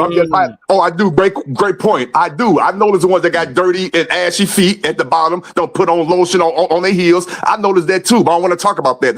That's disgusting. I want to talk about what brings a smile to my face. But I notice all that shit. I notice because they're attractive. Whoa. Because they're attractive. That's crazy. They're attractive. You guys are scared to talk. You guys are scared to tell the truth. What's wrong with looking at attractive women? What's wrong with it? Are you crazy? Like I said, internal versus external. Yeah, because so you said what's wrong, and make sure y'all all support in the chat. Hit that like, hit that share button. I appreciate everybody that's watching. I know sometimes y'all forget to hit the like button. I know by now everybody know how to get to the like button. Hey, Otis, but the issue with looking is the very beginning of every relationship. Oh my God. Stop it, bro. And where does it stop? After you look, where does it end? It's based on the individual, correct? But before you go to the next part, is it true that every relationship starts with looking? Yes, it does. I give you that. Yes. Okay. So you asked what's the problem with looking? That's the issue with looking, because looking turns into imagination. Oh my God. Yeah, looking again, answer my question. After you look, when do you stop? Where does it go into that danger area after you look? You tell me that. Because it depends on the individual. When you took your ass up on stage and she pulled that peach out with honey on there and you thought about, should I lick it or not? Thanks for not answering my question. Because Otis, you're talking about where does it stop. We're telling you it should never start in. That's what we're saying. Right. That's not realistic. No. If we're going, I disagree with that. I totally disagree with that. Okay. That's cool. And it's fine. But no, if you're telling me that I would be naive to be thinking again, if I'm walking down the street or the wife is out there with her girlfriends sitting at a bar or sitting at a table, they're eating their little appetizer and they're not having their grown women conversations. Us men are not part of that. I can imagine what they're talking about, but I know for a fact my wife is coming home to me. So I can't be all caught up. Come on, man. We got to be realistic about these conversations, bro. Y'all not. Y'all not being realistic at all. So maybe it's the way how I think it's the way how you explain it, maybe, right? Because everybody here understands, every grown person here understands that you can see somebody that is nice looking, and say, "Hey, good outfit. You look nice today," and keep it moving. But the Okay. way how you describe, with the way how you describing it, it sounds a little deeper than just As saying, if "Hey, he's that's a attracted beautiful to her. person." It sounds like a desire. That's what it Wow, sounds you like. guys getting it out of that? Yeah, Really? yeah. Okay, well, Yes. okay. So maybe I'm that's not where going the disconnect is at. okay, That's well, I'm probably not where going the to disconnect is at. apologize for you guys assuming that because that's what you're assuming, but I'm going to still stay what still going to continue to say what I say, but if that's what you're getting out of it, oh well. But no, I don't lust or desire for other women. I don't. Me But looking Otis, and having lust for another woman is two different things. For real. here's the issue with what you're Mm. saying and how Did you you what I just actually said though? described it. Hold up, with what you said and how you've been describing it, you're saying that I can look at somebody, but no, I'm not going to be with them. That sounds like the reason you're not going further is because you don't have access to them. That is not the Right. same thing as not being interested in them. There's a difference between having appreciating the appearance and Okay. then being attracted to said appearance. You should Mm. not be attracted to another person if you're married to someone else. Okay. I understand what you're That's why saying. the If that's Chris what you Brown got, issue I is did an not issue mean with that. me. If that's Okay. what you got from Okay. that, I did not mean that. I meant exactly Okay. what you guys said prior to that. And I'm not changing my stance. There's nothing wrong with looking. And that's as far as I'm going. Now, the lust Okay. part and Because all that, I'm not going to bring the lust into that because it's not a lustful thing. It's not. But I will say this, and you might consider it lust. I could look at a woman, at a voluptuous woman or a woman that's not voluptuous. I'm just looking. I'm walking down the street. I'm just looking. If she happens to be ugly, to me, what's ugly? Oh, damn. Is she fine? Okay. But we still walking. That's it. I notice I have a huge shoe fetish. I'm not gonna lie. Putting my business out there. I love high heels and all that. I'm looking at women's feet all the time. Oh, I like them shoes. Them shoes tough as hell. I like that shit. Oh, damn, them shoes look cheap. That's how I am. I'm not thinking no further. No further. Go back and Use the watch, word listen to this fetish. replay, and you just proved that point. Okay. Like you Okay. literally just used the word fetish. Okay. That's fine. The work That that means I'm you not have an changing. That's attraction fine. to it. That's fine. That's fine. Otis, I understand where you're coming from, but I think you're just being intellectually dishonest about it. No, I'm You're not. saying I you have. like that Hold word, on, but hear me no. out. Hear me Listen. out. Okay. Here's why I'm saying what I'm saying. If I'm wrong based on what you just said, you can correct me then because I'm actually trying to understand you. What you just said is, I even have a foot fetish. I can look at feet and be like, oh yeah, those shoes are tough. But there's a difference in appreciating the shoes than appreciating the woman in the shoes. One, you're appreciating what she's wearing and appreciating that art. Secondary, you're appreciating and attracted to her because of the shoes. You see what I'm getting at? Right. You're, Okay, you're so let me ask you a attracted to the way question. her feet are. Okay. what's up, Smell the Roses? Okay, I hear you. So by me saying what I'm saying, let's keep it real. Me saying what I'm saying, you're saying that I have a possibility of reacting or acting upon that of my shoe fetish of me liking 6-inch heels, lady with a nice calf. They got a nice lotion on the bottom of the heel. I'm noticing all that. Yes, I am. So by me noticing all that while I'm walking down the street with my beautiful wife hand in hand, that I'm also lusting. And if I had the opportunity, I would jump the other person's bones. That's what you think what's going on in my hand, inside my head. Ish. What I'm saying is right. What I'm saying is, if that situation were to arise, and you were to meet that lady in a neutral setting where you were by yourself, and she dropped the clothes and stayed there in heels and said, "Hey, blah blah blah blah blah," etc., you are more likely than someone who's No, not. that's why I got to stop you. That's why I got to stop you there, and that's where we differ. I could admire and appreciate a woman without going any further, and I'm telling you the truth. I could admire a woman and do all that without going no further. I get where you was going with that. Some men probably can't. I get you, but no, I do it all day long. While I'm out on my scooter, riding around, whatever. I can look at women all day long. I have never acted upon it. No, I don't, come on now. And I get what you're saying, but no, I know how to draw the line. Okay. Hold on. So, hey, listen. First of all, be careful in that school to keep your eyes up. Don't keep your eyes on the ground looking at no goddamn feet. That's number one. That school is pretty fast. Goddamn it. Number two. So, all right, we would say that you ain't gonna touch her nothing, but are you gonna tell like, hey, can you just wiggle your toes a little bit for me? No, that's harassment, and they can call no. Come on now. See, you're going a little bit too far, and I like the joke, but I like how you tied it in because some people will go that far. I feel you, and I like your call. I get you.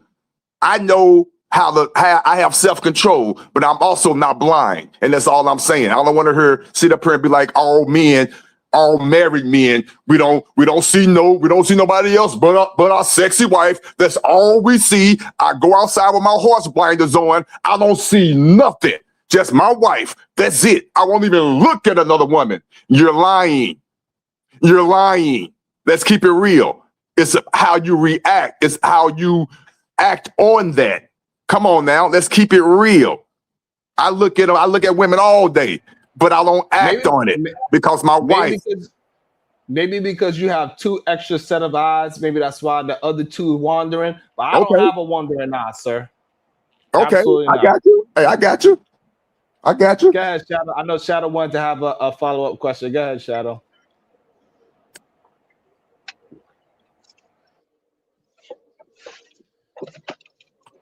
I guess he lost reception. I get it, though. I understand. You know, it's a thin line between looking and lusting. It sounded like you was talking more about lusting to me. Which, I don't know. Maybe I got it wrong, MJ. I don't know. No, I think you kind of got it right because I understand what you guys are saying, right? He's using the same framework that made him attractive to his wife to view other women to call them attractive. Thank you, MJ. If your wife was, she has beautiful legs, beautiful thighs, things that you're interested in, or what her accentuated hips. When you look at another woman, you look at her from the things that attract you to women. So, yes, I understand you saying that even though you're attracted to that woman in the same framework as what made you physically attracted to your wife, you're just saying that you're not going to go any further than just viewing them as just as similarly attractive as your wife. But exactly. I do understand where Sharon and Chris J and Shadow are saying. They're saying because you're using the same framework, it's like there's always this possibility or potential that somebody else can fit your wife's role if it needs to be. Meaning, let's say the relationship is not going well anymore, or there's tension or things that I saw. And if you're on the prowl to look at find another attractive woman, well, it would be easy because you already outline that framework that will initially make you attracted to the woman.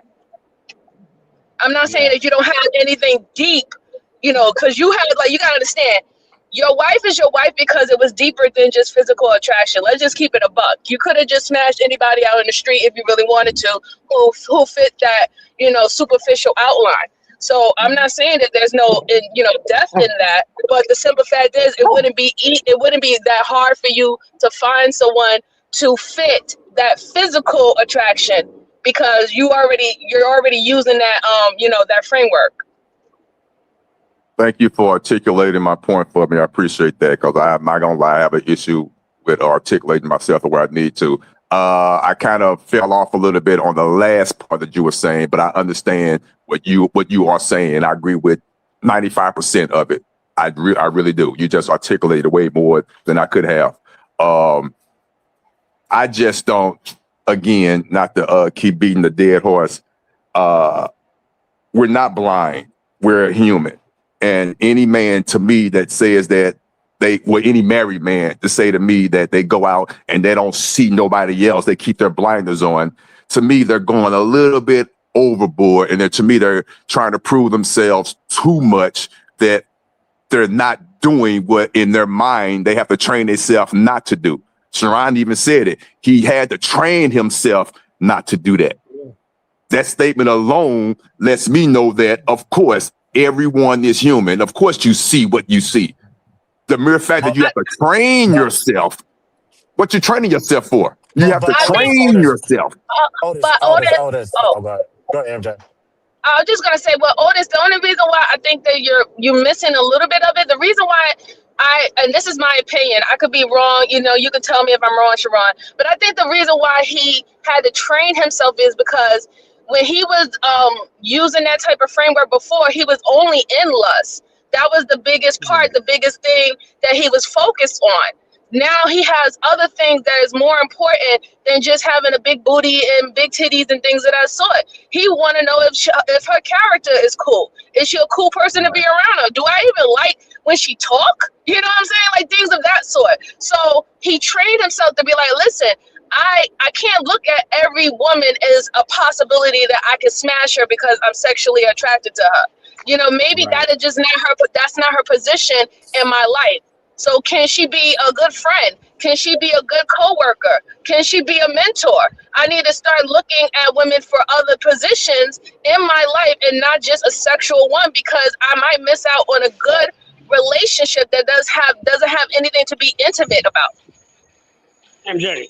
And So also, there's a step further. go ahead, Shadow. When I was single, I moved as if I was single.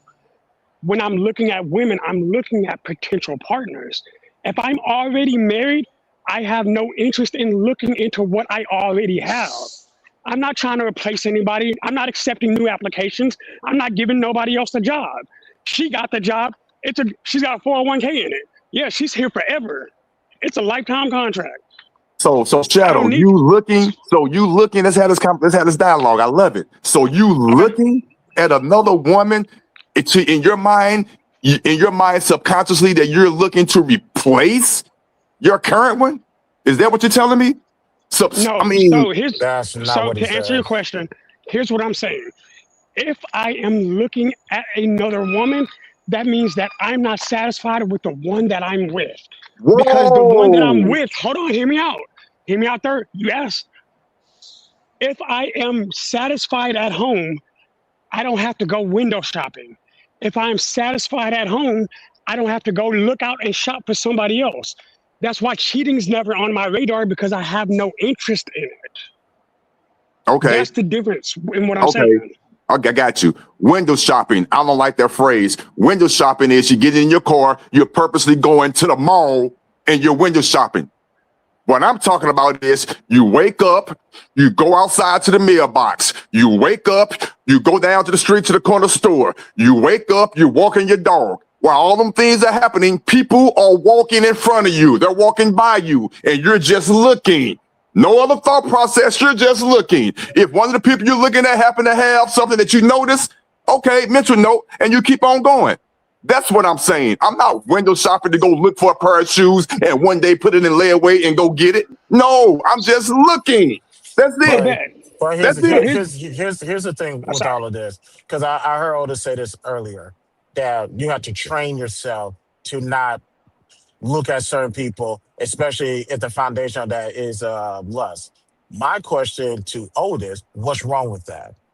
What's wrong with a man that's bettering himself? What's wrong with a man who can objectively, the opposite word is objectively acknowledge one's beauty or attractiveness, but can transition from, you need me a lot more than I need you, so there's nothing that you have to offer, or transition further than that and say, you know what, you have absolutely nothing to entice me with because I'm already set in my ways and I'm unbreakable. So it's to the point where you might put them on the same playing field, like Otis. I'm pretty sure you're not outside looking at men, correct? Of course. When you say, listen. No. I asked that for a reason. Okay, I'm listening. If you could put everybody on that same pedestal, like I'm not looking at you. I'm not looking at you. I'm looking past you. What's wrong with the man doing that with everybody, including women, so that way they could remain focused on who's at the house with them? Great point. Okay, no. Okay. Again, when I'm out and I'm walking, I don't just see women. I'm looking at men too. Pause. Let's be real. I'm looking. I've noticed the man. No, we having a conversation. Let's not get juvenile about it. Have mercy. Hear me out. I'm walking. If I see a man, I want to make sure he's not armed. I want to make sure he's not looking suspicious. Let's keep it real. I'm looking at that aspect. When I'm looking at a woman, I'm looking at a woman. Let's keep it real. So I can tie both in. You are correct. All depends on the area I'm in. If I'm going into a liquor store, going to pick up my little wraps for my little marijuana habit, I'm looking at the guys around to make sure they're not too close up on me because I carry my weapon on my left side. I want to make sure. So I'm observing. While I'm observing the men, I'm also looking, hey, if I see an attractive woman or she's not attractive, I'm noticing that too. So two things can be happening at the same time. Let's have the real conversation. I'm looking at everybody. I'm looking at everybody. But women So when are you're looking at attractive. So when you're looking at the men in the gray sweatpants, you're looking for multiple Hey, dude, come on, man. Don't get disrespectful. We're having a conversation. Don't get disrespectful. I rocks with you, but don't get disrespectful. Let's get the ratings up, but don't get disrespectful. Come on. Otis, you know what it is. Otis, listen, you know what it is. They're just trying to say is that even, yes, you are looking at everybody around you, you're doing situational awareness. However, the way how you look at women is completely different how you look at men. You look at men from a dangerous standpoint, or just, you know, to make sure that everything's cool. And with women, you're looking at them from an attractive lens. And the thing about it is, there's no real change in how you're viewing different women. It's the same. It's the same method.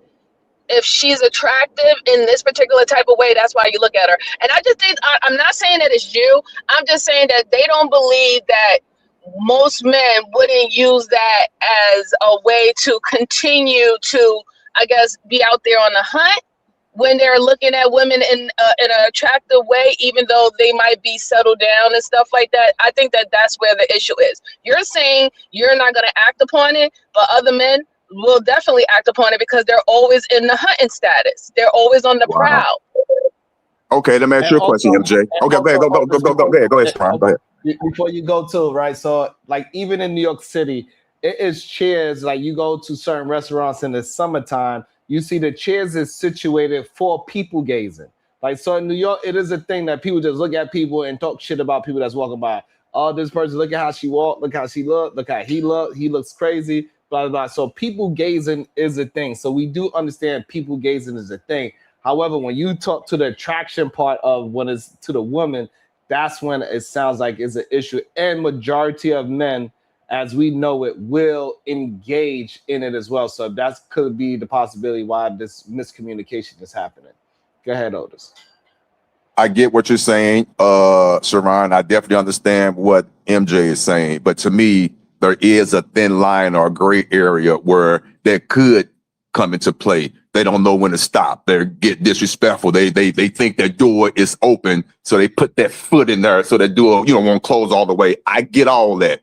I'm not talking about that. I've never had any desire to act upon that. And I'm being totally 100 honest with you. I'm just being realistic. There's nothing to me wrong with looking.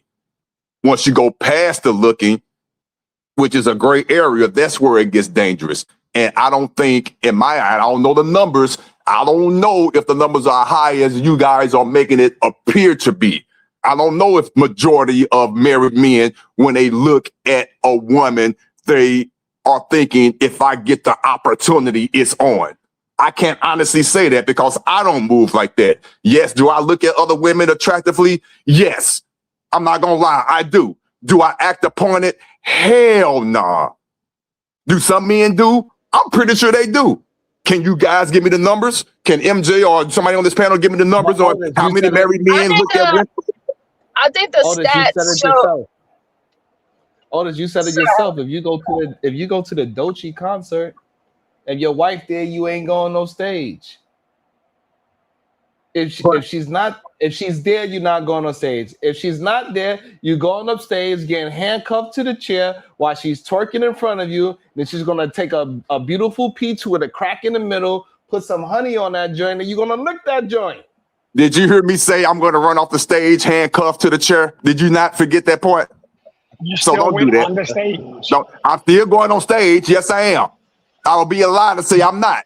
I could be real about it. I'm going on stage. But then that's you have to go by the stats. Then I mean, a lot of the stats for the divorces is due to cheating. Outside of And hold on, financial, the second one is due to MJ, cheating. So how MJ. does that happen? How do cheating happen? By having being in vicinity, having the opportunity, right? That's how cheating happened. It started off, oh, we were just having a coworker, drinks at happy hour, and then something else happened. Like, it's all about, it starts from exactly where you're saying that it starts from, Otis. Yes, it does. And It does. that's how a lot of married men end up losing their marriages, because it would seem so Absolutely. simple. It was so simple before. Oh, I just thought she was attractive. I complimented her on her dress, and we had a few drinks, and then everything leads to something else. And I I want to also be somebody else wanted to jump in too, but MJ, I wanted to ask you one question. By percentages, how many people get on stage and then tell the performer no?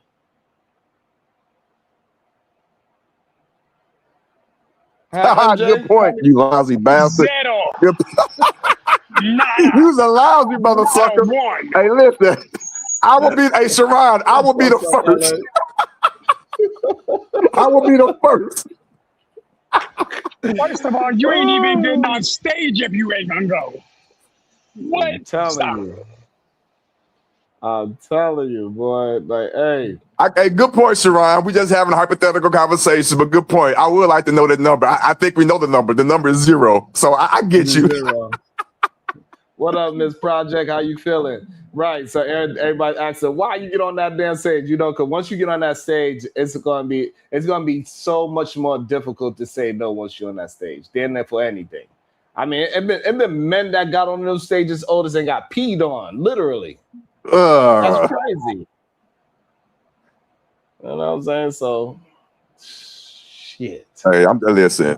Again, I'm not gonna say I applaud you and Shadow. I don't know what I want to say, but hey, go for it. To me, I just don't think that's realistic, and I'm gonna stand by that.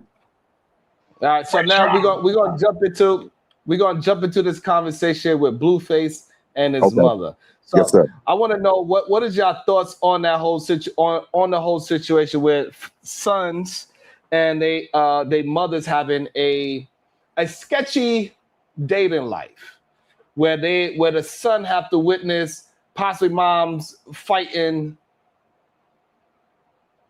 men, multiple different types of men. What is your thoughts? Do you think that is the reason why a lot of young men today have such a negative outlook on dating and black women in today's society? I could see how it could affect them in their relationships if they seen their mother in tumultuous relationships with other men. I could see how it could affect them. Now, it could go a good way or a negative way. I could use not to get all into my personal business, I could use my mother and father situation in a positive way because it was not good. So I knew what not to do. I knew that I wasn't going to do what, quote unquote, I'm not going to say whoever did whatever. I knew not to do that and why. But I could also see if I wasn't mentally strong, or for lack of a better phrase, I could see how I could use that as a stepping stone to like, okay, since such and such did it, this how it should be done. It's going to affect me in my dating and yada yada with the woo. So I could see it going both ways. Fortunate for me, it went the other way. I knew what not to do, but I can see how I can go the other way because I see it all the time. Okay. Christopher J, same question. My apologies, I'm at work. I came in at the tail end of the Blueface mom situation. The only thing I heard him say was 9 years old, fighting off men, something to that extent. What was the context? My bad. I'll play. You know what? I just play so we could just see it for ourselves and we could assess what we're hearing and what we're seeing together. Hold on, let me play it right now. Says that you think things that do not matter to me today It matter doesn't care more if it matters to you. It than the matters to God. trauma that you It doesn't caused by matter. being the way you are. Okay, tell me what trauma. What trauma did you have? Watching you domestically violently have altercations with your kids and multiple men What multiple I would men rather did I be have? in an. Name- I would tell- rather tell be in them- a tent Tell the chat what than to multiple watch men. my mom and his Tell daughter the chat fight a man you, that my mom is laying because you down didn't with. help. That's why you. Why would I? It's okay. We didn't need your help. I was 9 years old. It don't fucking matter, nigga. If you was 3, you was supposed to help. You want a 9-year-old to help you fight a grown Jonathan, all man, I'm asking you, and that's is- why you knew that that's wasn't why your I fault. evaluate You my knew dad that wasn't- the way I do. you Because knew- listen to you, Jonathan, I never had to your dad fight shot a gun in nobody the for air my at me. dad. I've never had your to dad shot a gun in the air. compromise myself at 9 years Are old you okay? to fight somebody for Are my you dad. okay? My dad is responsible and grown enough to not put his That child robbed you for in that $100,000. predicament. What are you Right? talking Did you about? say he robbed you? Look how she talking about a 9-year-old, chat. But did you help us? I'm 9 years old. Wow, what can I do? You want me to hit the nigga like this? Yes. Get off my mommy! If Get off! somebody's trying to fight your mom, yes, that's what you're mad about. We You're didn't need your help, though. crazy. We didn't need You your help. are And that crazy. altercation was not me or Janice's fault. That was somebody who decided to You get said it was Janice's fault. No, I said she did not take no shit when she could have. She could have just sat there and been quiet. But when it turns out he went to jail because he was intoxicated, right? And we did not know that. Okay. Okay. So why did But you knew that already. So why did you lie to the chat? And who else did I have a domestic violence? So why did this happen again? Hold on, you said multiple men, nigga. Tell the chat who else I had a domestic violence with. Because me and my sugar daddy ain't never had a domestic violence. Not never in your motherfucking life. Sugar daddy? Not once. Not even an argument in 20 years. And we are still best friends to this day. Damn. Jonathan. What's false? Yo, so I need to I be giving Blueface a lot of crap, as some of it he rightfully deserves. But when you look at what raised you, it's like, dang, might need to go easy on the brother. Like I just saw a video yesterday of his dad working Amazon. Nothing wrong with that. And they still have a great relationship. Shout out to him and his father for still having a relationship. That being his mother, and she's justifying what she did in the discernment or lack thereof that she had when Blueface was 9 years old. I don't know how old she is now.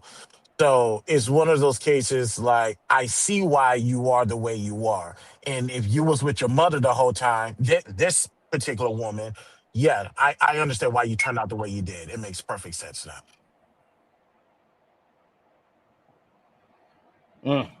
That was hard to listen to and watch, man. I'm not going to judge anyone because, again, I'm pretty sure there's a bigger backstory. But just based on what I heard, the way the mother is talking, calling her son nigga, and just her sugar daddy, they having a conversation like they brothers and sisters. That's just that dynamic is there. That dynamic there is just weird. So it's hard for me to comment. I don't want to pass judgment, but I can see how Blueface, whatever his name is the way he is now. The mere fact that she wanted him to jump in at 9 years old to quote unquote stop what was going on between the mother and father is just crazy to me. That's just crazy. But yeah, that's I don't know. That's just hard to say. But that goes to show you how what you see at a younger age will change you in your adulthood life. Again, not to put my business out there, but I'm just being transparent, but it always get me in trouble.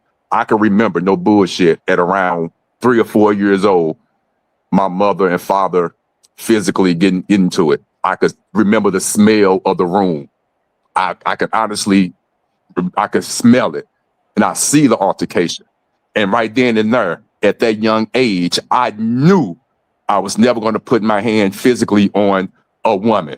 I'm not going to do that. I don't know who fault it was. I've never asked. Now, I will say this, growing up in the household after that, after my father left and all that, and I have 2 sisters and of course my mother, I could see the attitudes, I could see the demeanor, I could see the disposition of my mother, and I would sit back and I would have thoughts like, okay, not blaming nobody, but I'm just being honest, like, okay. And I knew how to move from that point on. And that's all I'm going to say. It's just crazy. I land. So we're just not going to pretend like we all didn't just hear it say, but what did you do, little nigga? You didn't jump in. to a Yeah, 9-year-old. Like, that's we're crazy. not even going to skip past that. That's a I brought that whole up. issue in itself. I know, no, I do that's what I'm too. saying. Oh Like, yeah, yeah, go ahead. everybody brought it up because that's wild. Under no circumstance should any parent, male or female, be like, hey, I need my little 9-year-old. Like, I got a girlfriend who's beating me up. Like, I'm going to tell my 9-year-old daughter, hey, you need to get dead on her ass. Get out of here, stop. Like, I can't like this is why oh my people bad. have problems. Sorry, done, man. No, I was saying Grayson is 8 years old. I can't imagine me or especially her mother, because I'll keep that to myself. I cannot imagine us saying, "Hey, Grayson, jump in." No, go get in the house. That's one less person I got to worry about. Mm, yeah. MJ, you got any thoughts on it? It was quite disturbing. I just see two individual who has been traumatized in their life, and they have became very toxic. Some of it could have been passed down. A lot of it is of their own doing. I didn't like the fact that she wanted her 9-year-old to kind of like defend her. That's like worst case scenario, but it shouldn't be something that is acted upon, really, because we have had cases where young children did see their parent, whether it was the father or the mother, jump in because that was something that was, natural and innate in them to step up and protect someone that they love. But it shouldn't have been something that was asked for. My thing is that, he's just making a mockery more of his mom, and he's definitely exploiting his trauma that he experienced that him growing up, because it's not like he didn't know that his mom was like that. He didn't have no problem with his mom when he had his mom fighting, or had Christiana fighting his mom, and then putting it out on video and stuff like that. So my grain of salt is going to be very thin with him, because I have seen how he moved over the years, and how these things that he's trying to say is traumatizing to him. It really isn't. He'll find some way to make a monetize off of it, and he still acts degenerate in the things that he do want to act degenerate of. So, if you're trauma and you want help, then you get help. It's not like he's asking for any help. This is just all for money. This is all for exploitative, putting his mother out there in that way. I have more to say, but I'm driving, so I'll let somebody, if anybody want to respond to what I said, they can counter that, and then I'll respond.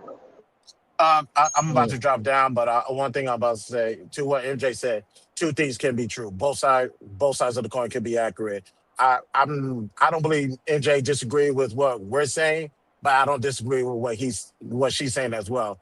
That is a form of exploitation, because that could have been handled behind the scenes. Like, yeah, I'll call myself a content creator, but where does the line stop? You didn't have to do that to your mother. Granted, the mother could handle herself, and I put that in air quotes. But yeah, you didn't have to do that to your mama just to flip a dollar, because Lord knows your raps would never do that. But peace and Mm. blessings, y'all. I'm gonna hit y'all later though. All right, thank you, Peace and Chris. blessing. Good to Yeah, see. I Good wasn't. to see you and hear from you. Sorry, I wasn't necessarily disagreeing with any of y'all. I really wasn't. I was just pointing out other things that I saw displayed with that conversation, right? For example, when he was saying, so you was having all these men, and you had all these domestic violent situations with these men. So you're acknowledging that she was in a domestic violent situation. I don't necessarily know whether or not if she was the instigator of these situations, or was she actually a victim, right? But let's just say Mm. let's say she was a victim. You are now telling a victim of domestic violence that they were the reason why they were having hands, foot, and knees and elbows putting on to them, right? So Mm. it's like, the thing about it is, he's going to her looking for her for empathy, but in the same breath, he doesn't even have empathy for the fact that your mother was also being traumatized at the same time that you were being traumatized too. And this is why I said that him having a conversation with her on a live stream wasn't sincere. This is something that they both need to go to therapy on to rebuild their relationship properly, since it's toxic and it's been toxic from the beginning. You know what I'm saying? We don't even know her upbringing. We could tell that she I mean, from the way how she's acting, you could tell that she didn't have a good upbringing, just like he didn't have a good upbringing. And sometimes, whether if you're in a house with one parent or if you're in a house with two parents, just the dynamic of how parents talk to each other, speak to each other, show love to each other, respect to each other, can, you know, pretty much change a child's viewing of how they're supposed to operate within relationships with other people. You know, a lot of people like to just only harp on the fact that, you know, single parenting, you know, without the other parent causes, you know, these type of certain type of situations that we see today. But nobody talk about the toxic two-family household and how a lot of people became just as toxic with two parents in the house who did not know how to respect each other, who did not know how to support each other, who did not know how to support their children or leave their children out of their intimate relationship, you know? And that caused them to view things quite different. And then you start to see the pattern in their personal relationships that they have with each other. And it's so interesting that you're acknowledging that both of them are traumatized and neither one is recognized. And, you know, in this situation, we can see that neither one of them is recognizing the other one's trauma. And also, with that being said, the men are not recognizing that you acknowledge both traumas. It's very interesting. Right. It's because they don't think that her trauma is as important as Blueface's trauma, especially what he has endured from a child. But the fact of the matter is that she has trauma. So, you know, if you really wanted both of them to do better, they would both really seek the help that they really need, because they both really need it. And so also we're not acknowledging that his trauma was you break it. Especially, I mean, I could understand one being more important. Okay, all right, okay. And so also, I want to know from the chat, all the men that is upset right now, I want to know, what is the trauma that Blueface had that y'all are recognizing that you think that we are missing? What is his trauma? His trauma is coming from the mom's relationships. Look, Blueface is effed up as it is. So I'm not, we can touch that all day. We already know where he's adding to his problem. But he has his own level of trauma. But a lot of his core trauma, based on the conversation that I just saw, comes from his mom consistently trying to fill voids in her life. Like, look, the first time you had somebody put their hands on you in front of your kids, you should have stopped bringing people around your kids, regardless of the situation, because you're putting your children in danger. Our job is to protect our kids first. I can't be lonely enough to put my daughter in danger. I can't be lonely enough to put my son in danger. That doesn't make sense. So like, I get where y'all are coming from. Yes. Wait. Hold on. I have one question, Shadow. So you just saying that the fact that she was dating, it was putting her child in danger. Because but wait, you said yes. So how did she know that? Wait. Sorry, I realized I was going to cut you off. My bad, because I should have let you finish. So you were saying something. Continue. Yeah, no. Can you hear me? I'm driving. I just want to make sure you can hear me. You were breaking up a little bit, but now I got you. Okay, so I was saying, you're saying that the simple fact that she was trying to get in relationships, she was putting her son in danger. Or not, or how about it's the men that she ended up being in relationships with that made her son be in danger. Because if you're saying that, then you're pretty much saying that any woman who has a child, she shouldn't even be in a relationship or try to look for a new relationship or a partner because of that inherent risk of danger, which that can happen with anybody, right? That can even happen with men. A single father can get in a relationship with a woman and trust her, and that woman can be violating his daughter, violating her son, his son, or harming the child. We just had a 6-year-old girl who was stabbed over 70 times with a woman that the father left in her care while he was in jail. So I think both of those statements can be true at the same time. What I'm saying specifically is you recognized earlier that she had some trauma that she probably had to get resolved, right? I can recognize that as well. And I don't think it's a wise idea to, as you're working on trauma or working to heal yourself, for you to introduce somebody into your children's lives, because we all know when we're viewing through trauma, we make decisions, especially consistent decisions, that are poor decisions. So it could very well be because she had trauma that she didn't deal with, she kept choosing similar type of men who would have similar types of actions. So that's actually what I'm saying. I'm not saying she shouldn't try to date, but I'm saying the reason she kept dating similar types of people is because of that same unresolved trauma, and it created generational trauma because she was doing the very same thing. Again, we don't know her backstory now, so I'm not going to even put that on her. But we don't know what she went through growing up. We don't know if she ever got her trauma resolved. And because of that, she created the same circumstances that added to her children. Do you see what I'm getting at? Like, I'm not just putting it on her, but I'm saying, like, if she knew she had issues that didn't get those issues resolved, she then started putting her kids in danger, trying to solve an issue that wasn't her trauma. Do you know what I mean?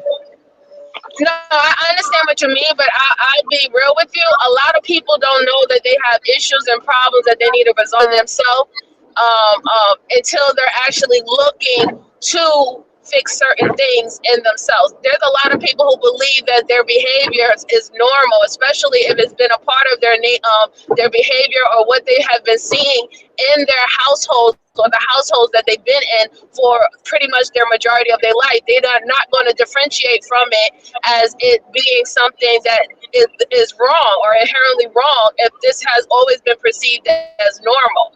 My whole point is, mind you, I'm in agreement with you, right? Like, I think when it comes down to like dating and things that I saw, I think that, when it comes down, children shouldn't be involved in any dating unless it's becoming serious to the point where y'all about to walk down the aisle.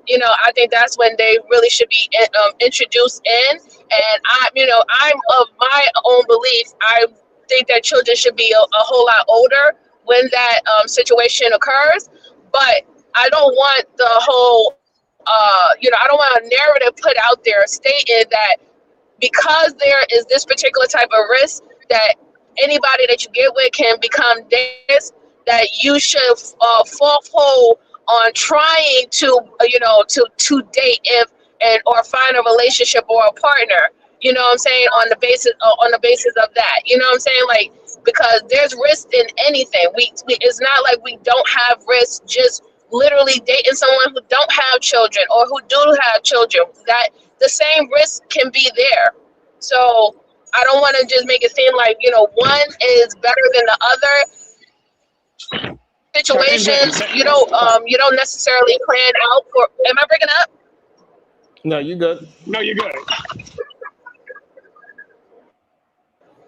You good. So, I'm great. oh, you break it up now. That's crazy. When you actually was breaking up, that's when you started breaking up. That's kind of crazy. Let me respond to her real quick. I want to make sure it's not assumed. I'm not creating a narrative that single moms shouldn't date. I'm not even creating a narrative that single parents shouldn't date. What I'm saying is if you have a history of dating a specific type of person, and that specific type of person is going to be introduced to your children, if that specific type that you typically try to date is dangerous enough to put your kids in danger, you need to get your trauma resolved because you're going to keep bringing those dangerous types of people. Like if I've had a history of being in abusive relationships and now I have kids and I'm jumping into another relationship, I should know I shouldn't bring my kids into that because I know what I keep choosing. You have to be self-aware to see your own history at some point in time, especially if you have children, because you're going to introduce your kids to your situation. And now you're going to create a situation that your kids are now part of. And now they're part of that situation. And now that's their trauma too. That's all I'm trying to get at. Trauma should be resolved before you date. So also the part that y'all missing is that he got locked up. She called the police on him, and then they found that he was drunk, and then nobody knew that he was drunk. And that situation that Blueface brought up. So it wasn't like he was always this, like she knew that he was some violent person. So no, and that's fair. But I'm not even just speaking strictly on him. MJ is saying that like everybody's forgetting that she was the one that was going through trauma in real time as well. Like she was physically fighting. And yes, I would say that it has to have some kind of physical trauma for a kid to see his mom's fighting, but also a lot of things that was said is part of being in the projects. One person in your family fight, everybody fight. 9 years old and all. I'm sorry to tell you, but that's how it goes in the projects, bro. You are That is so true. But that's not. But that's not okay for children, is what I'm saying. I can understand that that's what happens. Mostly that happens in the project, though. For real, it does. Born and raised. And so what I'm saying is that, like, I hear y'all, what y'all saying, but when it's brought up in a live stream, you got to understand that she is speaking from a project mentality and saying, like, what you mean you traumatized? Like you could tell that she didn't know that he had this feeling at this moment. She's like, what you mean you was traumatized? I'm the one that was fighting. Me and your sister was fighting. Right now, you could tell by her response, she was looking at like, you didn't get, she was looking at it as, because like when you go through a trauma and your trauma is a little bit more heightened than the other person, right? So yes, you see me get beat up. I'm the one that got my ass whooped though. So how the hell you gonna tell me I'm the one that got my ass whooped or whatever that I'm fighting, and you telling me I traumatized you and you were safe on the corner? You got to understand what the traumatized person is going through as well as what MJ is saying, because people are just negating that she was going through something as well. Go ahead, Otiso. But maybe that's because I grew up in a project, so you know I understand the sentiment of everybody scrapping. You don't get no excuse because you're 9 years old. Sorry. You're also ignoring the fact that he said that you were consistently fighting men. I guess we're ignoring the fact that was said, and she said, and so we're not gonna look. I can understand that she was traumatized, but we're not gonna pretend like this isn't a pattern of behavior based on what both of them said. So if we're gonna keep it a buck, let's keep it a buck all the way. Yes, okay. In the projects, everybody fights. Don't do that to fucking kids. Leave kids out of your goddamn business. Y'all are grown ass people, handle your grown ass business. So that's why I'm saying I don't care about how it's supposed to be. You need to protect your kids first. What I'm saying is that's not how it goes to the projects, bro. What you saying? I understand that. What you saying? That sounds good right now, and I'm with you. It sounds great, and we all wish that for every project baby. However, at the same time, it's going to be 3 days down the line. Somebody's gonna say, "Hey, somebody's gonna say you got to be tough." And I grew up in a rough place, and you got to be tough of that. And I made it through. This is gonna be said because men say it all the time. So I'm just going to remind you that while you saying that we got to do the right things of what you're saying is correct, and is 100% correct. Me, Otis is not going to agree with you. You're correct. However, 3 days from now, a week from now, it's gonna be like, hey man, you gotta be tough. You gotta grow up rough. You got beat up or you seen somebody get into a squabble at a young age. Oh well, people fight. It is what it is. It's a normal thing. This is what people say in project environments, is all I'm saying. I'm just amazed how it's so minimized of the mothers being traumatized and pretty much I guess passing that type of trauma or that type of anxiousness on to her son is being minimized as if it's not present. You want us to show presence of him being traumatized and him saying it directly out of his mouth what he was traumatized for, but you have little to no grace or understanding that this woman is showing signs of having trauma the same. You are still trying to one up the fact that both of these individuals are traumatized and they're also toxic, because I can admit that both of these individuals have done things in their life that was of their own doing outside of what they are traumatized about, but y'all don't. Every single time you're bringing up his trauma, you like, okay, well, I mean, I don't know, she could be trauma, but y'all, the way how you speak about it, you speak about it that you don't really believe that this woman was traumatized. You believe that she was the cause of everything that's that's going on with her and her mindset and how she's acting. And if we want to stand on that truth, then we can stand on that with Blueface as well. It can go both way around. MJ, that's not even what I'm getting at. Hold on. And also I want to say is that, like, somebody in the chat saying that they're Nitro Baby, they never had to do that for their mama. Hey, you lucky that your family wasn't, like that. I ain't gonna front. I come from a family that was like that. My mother at 50 had a fight. You know what I'm saying? Mm. Like, so like I come from where I literally come from a family where everybody had to fight. I know exactly that kind of rhetoric. It is a true thing. Everybody got to fight. One of your cousins, everybody better be fighting. You better not come on talking about, hey, Brownsville got in a fight and you was there and he got beat up and you didn't. Nah, that's not how it goes. Sean, in the these aren't the same conversations. It does not go that way. That's number one. Number two, if your mama is scrapping, you're also telling the projects, hey, you better be scrapping with your mama, bro. You only got one mama. Number three, the dad wasn't there. You cannot go in one breath say, hey, ma, you traumatized me because you was fighting men with my other sibling. So her and the other sibling was scrapping. You watched. And then also act as if you're going to say, hey, that's why I got so much grace from my dad. And he wasn't even there. That is also wild to say. And we cannot just pass all those things we cannot just sweep all those things under the rug. He gave his father a pass and said, that's why I understand my dad. Your dad wasn't there. How can you understand them? Okay, so Sean, I'm going to be very clear about what I'm saying because I want to make sure it's not misconstrued. Because I agree with what MJ is saying. We all can see that she's been traumatized, right? Mm-hmm. But y'all are mistaking what my viewpoint is on this.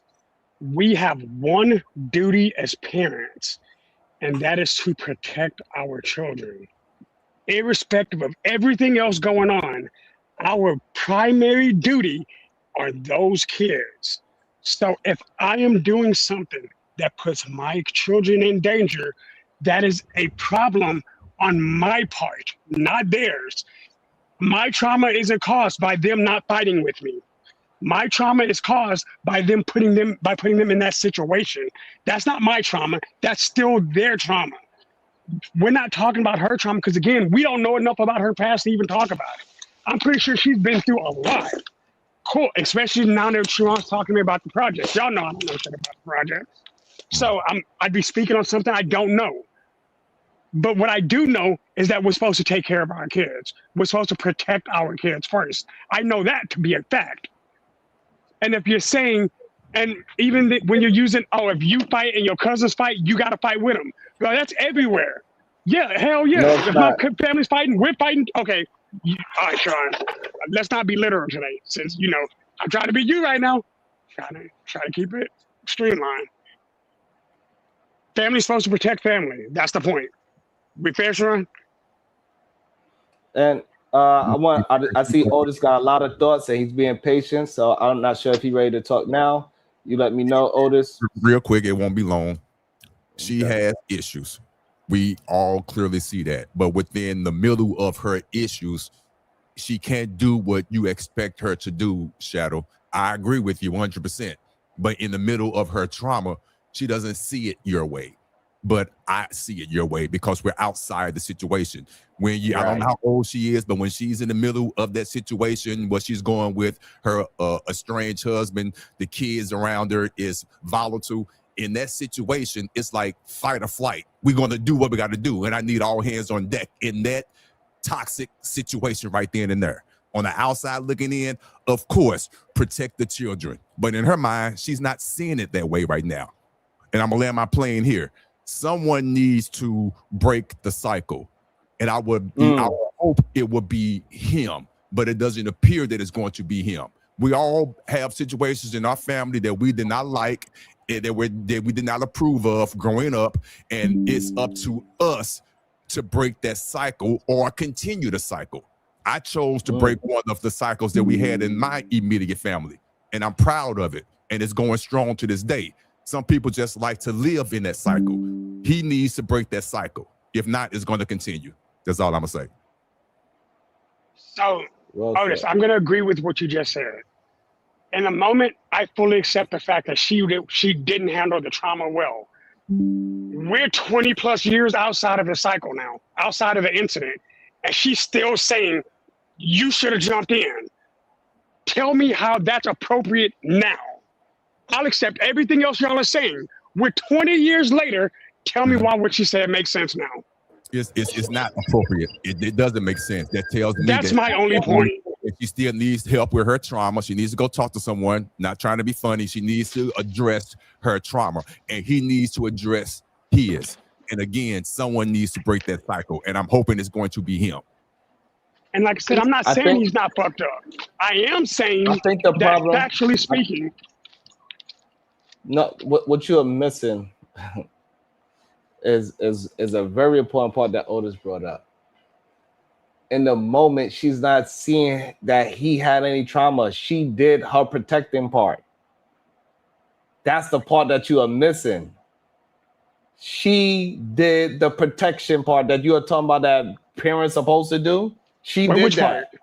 Where?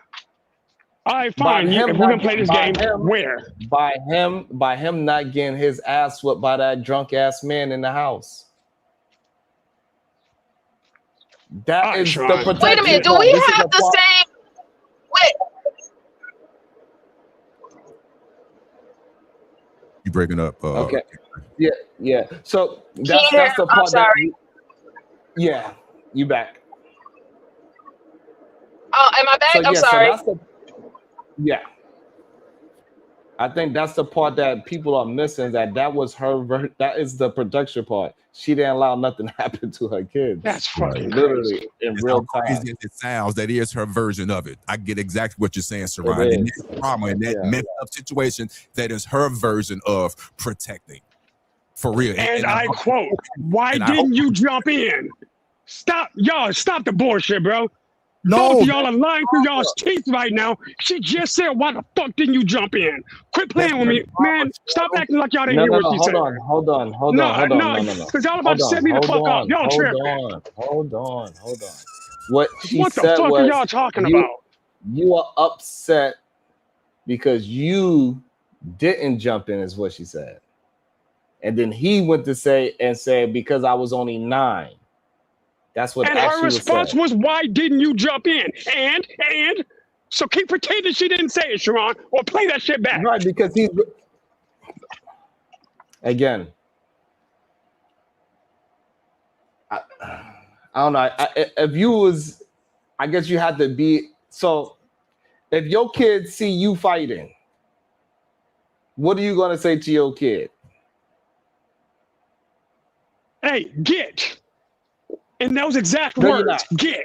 You gonna Period. be scrapping. You scrapping. You are in the Bullshit. fight. Hey, don't. I fight all the We time, talking about Sean. you Miss are me in with that the. bullshit. Hold on. See, the problem is that you having like a gentleman's fight when it all got heated and now it's building up, and you say, "Okay, kids, it is time for you to go in the room now because now Daddy got to go ahead and fight." We talking about in real time, a fight happens and you don't have time to put the kids away because those type of fights happen, We see it all especially the when time. alcohol. So what I just said? Especially when I know what you alcohol is said. involved. So, I know what you said, but you didn't hear what I said. I said get. Shadow. If a instantaneous fight That's breaks what- out in what I'm front of saying- my hold on, goddamn Shadow. children, get. Shadow. That's not reasonable to say that. How is that not reasonable? I put that shit into practice. The fuck are you talking about, Sean? I'm not saying something I believe. I'm telling you something I've done. Echo was sitting in the room when I fought my fucking brother, and I told him, get his bitch. Hey, midget, get. You know what he did? He got the fuck up and left. Because I'm his dad first. I don't care who you think you are. If I tell you to get, son, get. If I tell Mara to get, guess what she does? Gets up and leaves. Yeah, Stop. that's not reasonable. Okay. That's not going to happen. I hear what Go you're ahead, saying. Otis. I mean, My I hear children are fucking 9 and 10. I'm not going to put my kids in danger. Hey, look, I hear what you're saying. Most people do not leave a fight. to go Most put their people stay and watch. Yeah. And the fight, especially if their parents are involved. Kids are not going to be that. Most children, yours could be, but 98% of children are not going to get, because when shit starts to swinging and all that, everybody's mesmerized by the fight. So let's just put it in perspective of a young woman with her children in the house getting into a squabble. Majority, 98% of human beings are not going to have the wherewithal to say, all right, kids, get. And that get means that, hey, you better leave no matter what. That's just not a reasonable statement to say. All right, now I'll take that pill. Now acknowledge what I've told you. If I accept everything that y'all are saying right now, when this happened 15 years ago, and she didn't have the capacity to get handled then. You know what? Cool. I've even acknowledged the fact that, hey, that was what it was. Multiple times, and her response then was, why didn't you help? But you moved But, the Shadow, we acknowledge that her saying that is wrong. And we also have acknowledged that she got some fucking issues. And she still, to this day, and her grown ass self, still has issues. So I understand why that is triggering you, her saying that, but you're literally looking at a woman who is still traumatized. She has not gotten the help that she needs. And this is why she's even talking to her son in that way. It would have been a better situation like that video if he was able to express himself with a healed mom. Hold on 1 second. Let me address the chat real quick. Hey, chat, watch your mouths and pay attention to the conversation. So far, nobody here has promoted any kind of violence. Don't get blocked. Not one person has promoted any violence. Not one. We are talking about the situation and how things usually transpire in those type of situations. Is all we having a conversation about. So I don't know what Palomo is talking about. I'm in some denial. But majority of the time when a fight pops off, majority of people don't have time to tell their child to get. It's not a normal thing. So you better stick to the facts or get blocked of what is actually being communicated. Go ahead, MJ. Usually when we see fights, those random fights that be happening outside with the children there, we most parents who are defending themselves, or if they're defending their children, they're hoping that a bystander will actually get their children out of the way or get them safety or call the police and stuff like that. And like I chatted, like I said, you're not wrong, man. You're not wrong, and we're not saying that you're wrong. Like what she said to Blueface was absolutely atrocious. But we're talking about a not well woman. She's still not well. And obviously he's not well. So he's literally trying to get empathy from somebody who can't feel his empathy because she's still traumatized and victimized about what she went through and what she experienced and what she had learned. You could tell by the way she's speaking that she feels that this is it. This is what it is. This is how it is. And she's looking at him like, if I had to endure it, this is just what it is. This is something that you have to endure. Get over it. Oh, well. You know what I'm saying? And she's saying that because she's not healed. She got problems. You're literally looking at two people who got problems trying to, get blood out of a rock, pretty much.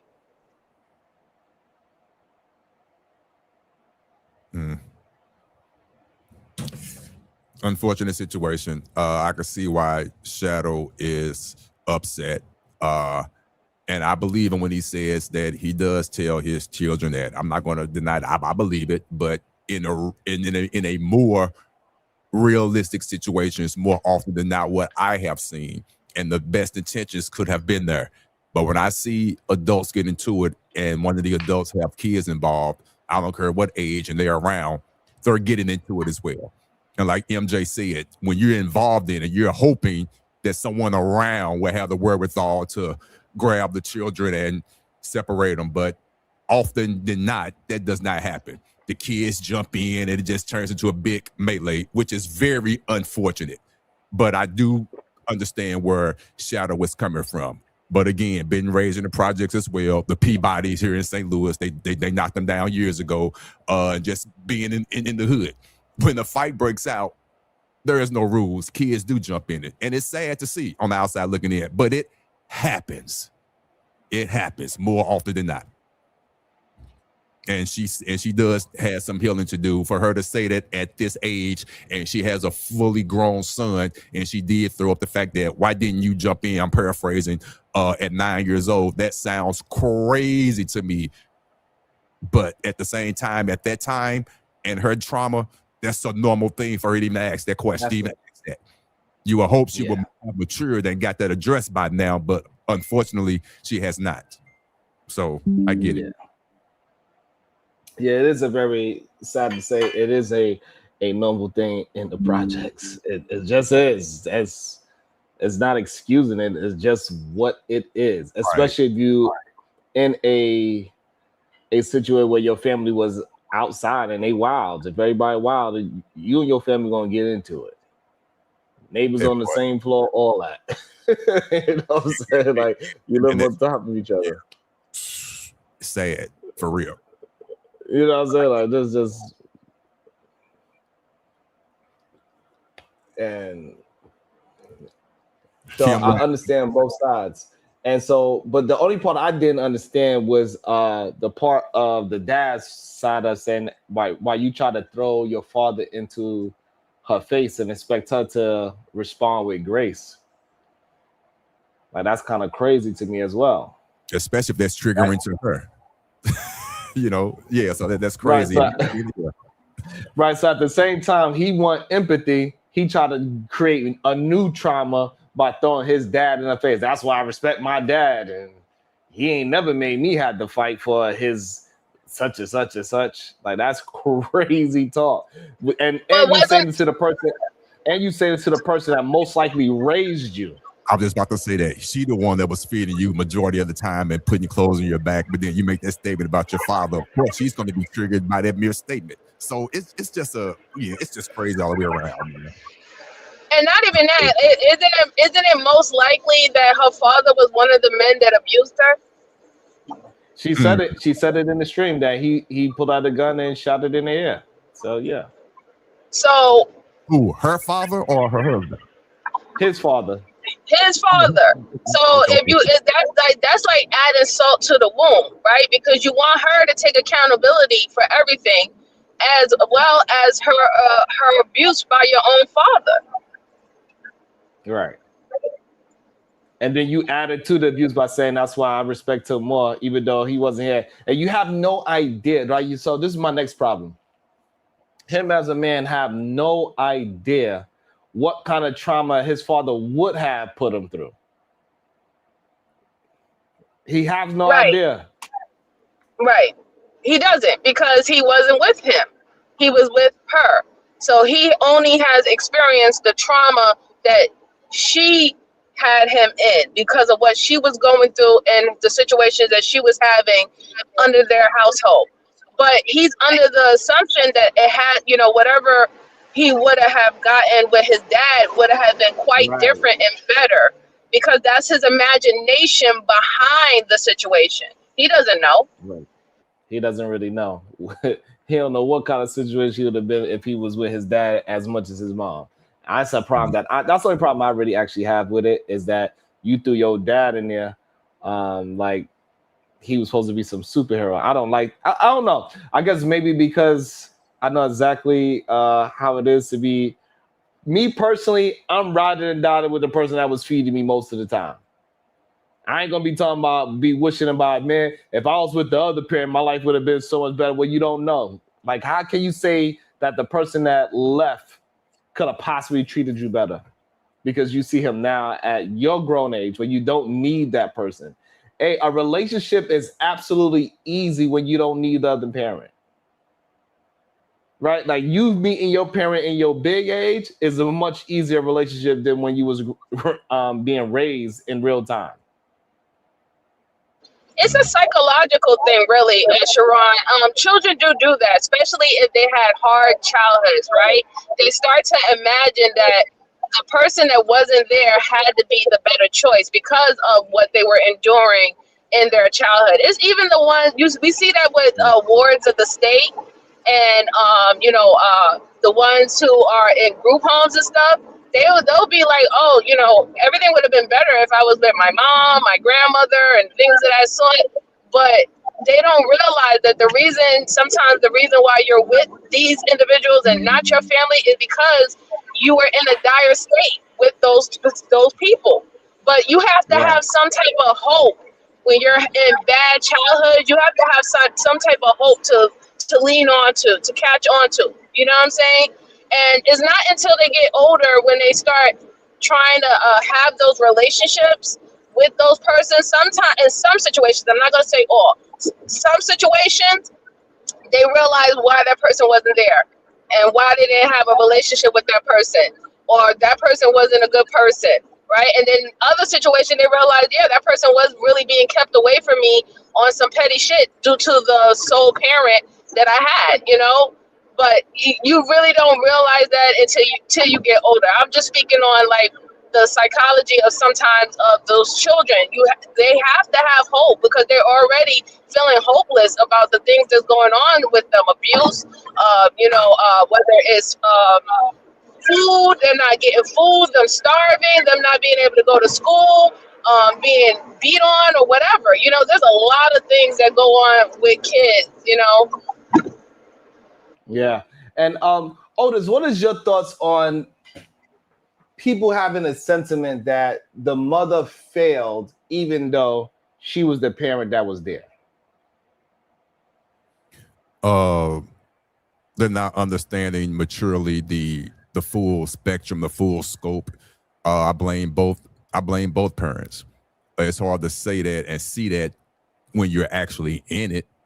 But as you get older, you see it takes two. It takes two.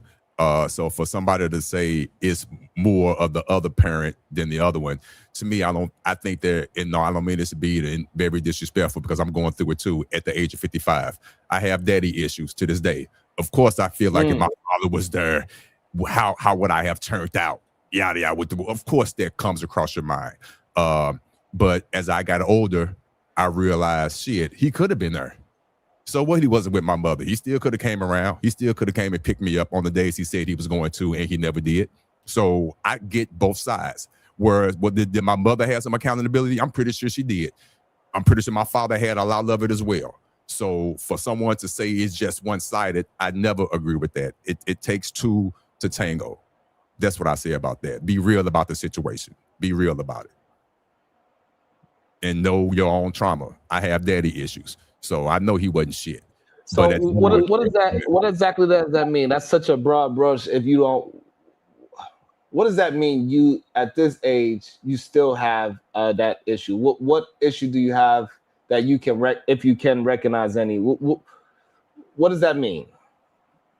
There were times growing up I would like to have had my father in my life. A lot of situations, memorable moments. I wanted him to be there. And I'm like, damn, I wish my father was here, or yada with the woo. And I never asked the question, why wasn't he there? It never crossed my mind until I got older and started realizing, why wasn't he there? It was nobody keeping him from coming. So you have to be real about the situation. Okay, I understand. I kind of see why my mother has this sort of disdain for her ex-husband, because younger, you don't know. You just know your father's not there.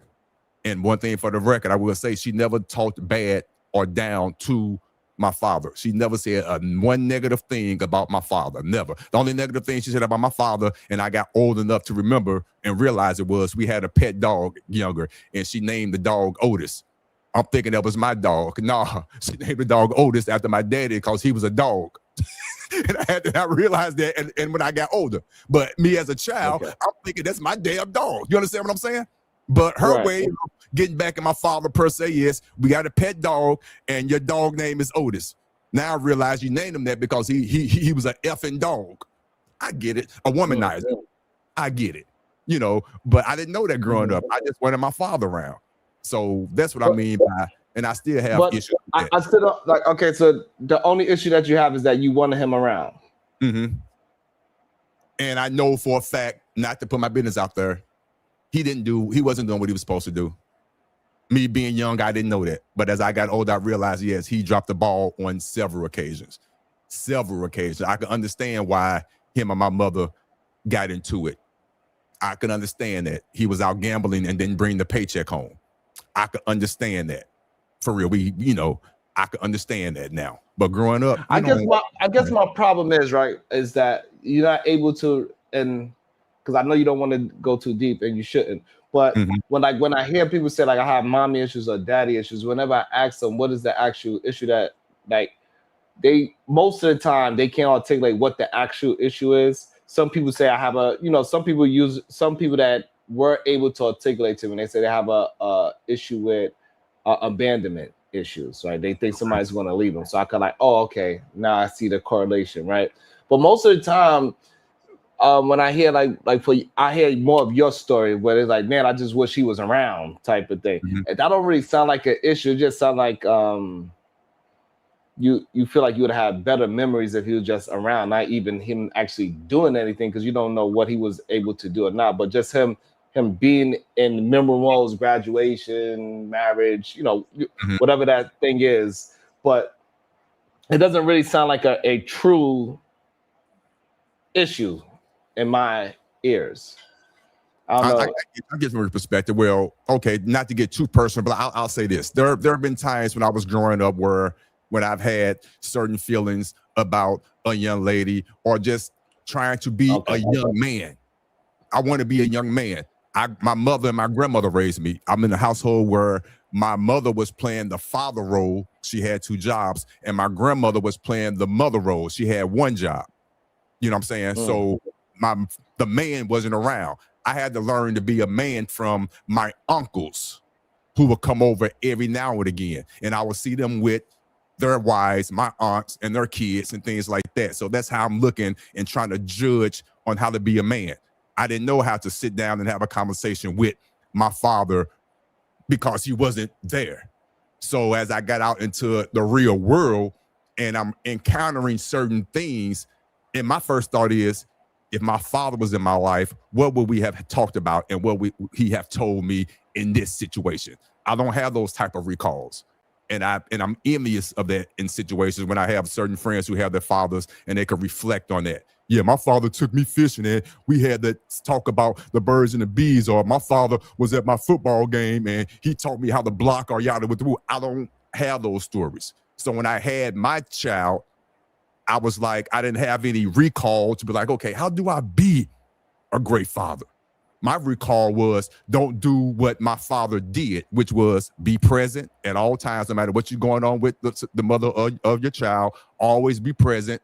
Always have a calm demeanor. Don't let your child see you arguing and all that stuff. Doesn't work all the time, but I went into that like that. But I always ask myself, how would I have turned out if my father was in my life, period? So I could have them type of discussions. That's hopefully that answered your question. Yeah. I think, and for me, because I had the same type of situation, I think my father taught me a lot by not being there. Exactly. Thank you. To be you honest, learn what not to do when you get into a relationship that you love someone and you want to give your all to them. So you know that you're not going to do what, quote unquote, your father did. Or for my life situations, all my uncles, all of them, their first marriages failed for whatever reason. And I'm sitting here looking at it. So I knew what not to do in my marriage, hopefully. You see what I'm saying?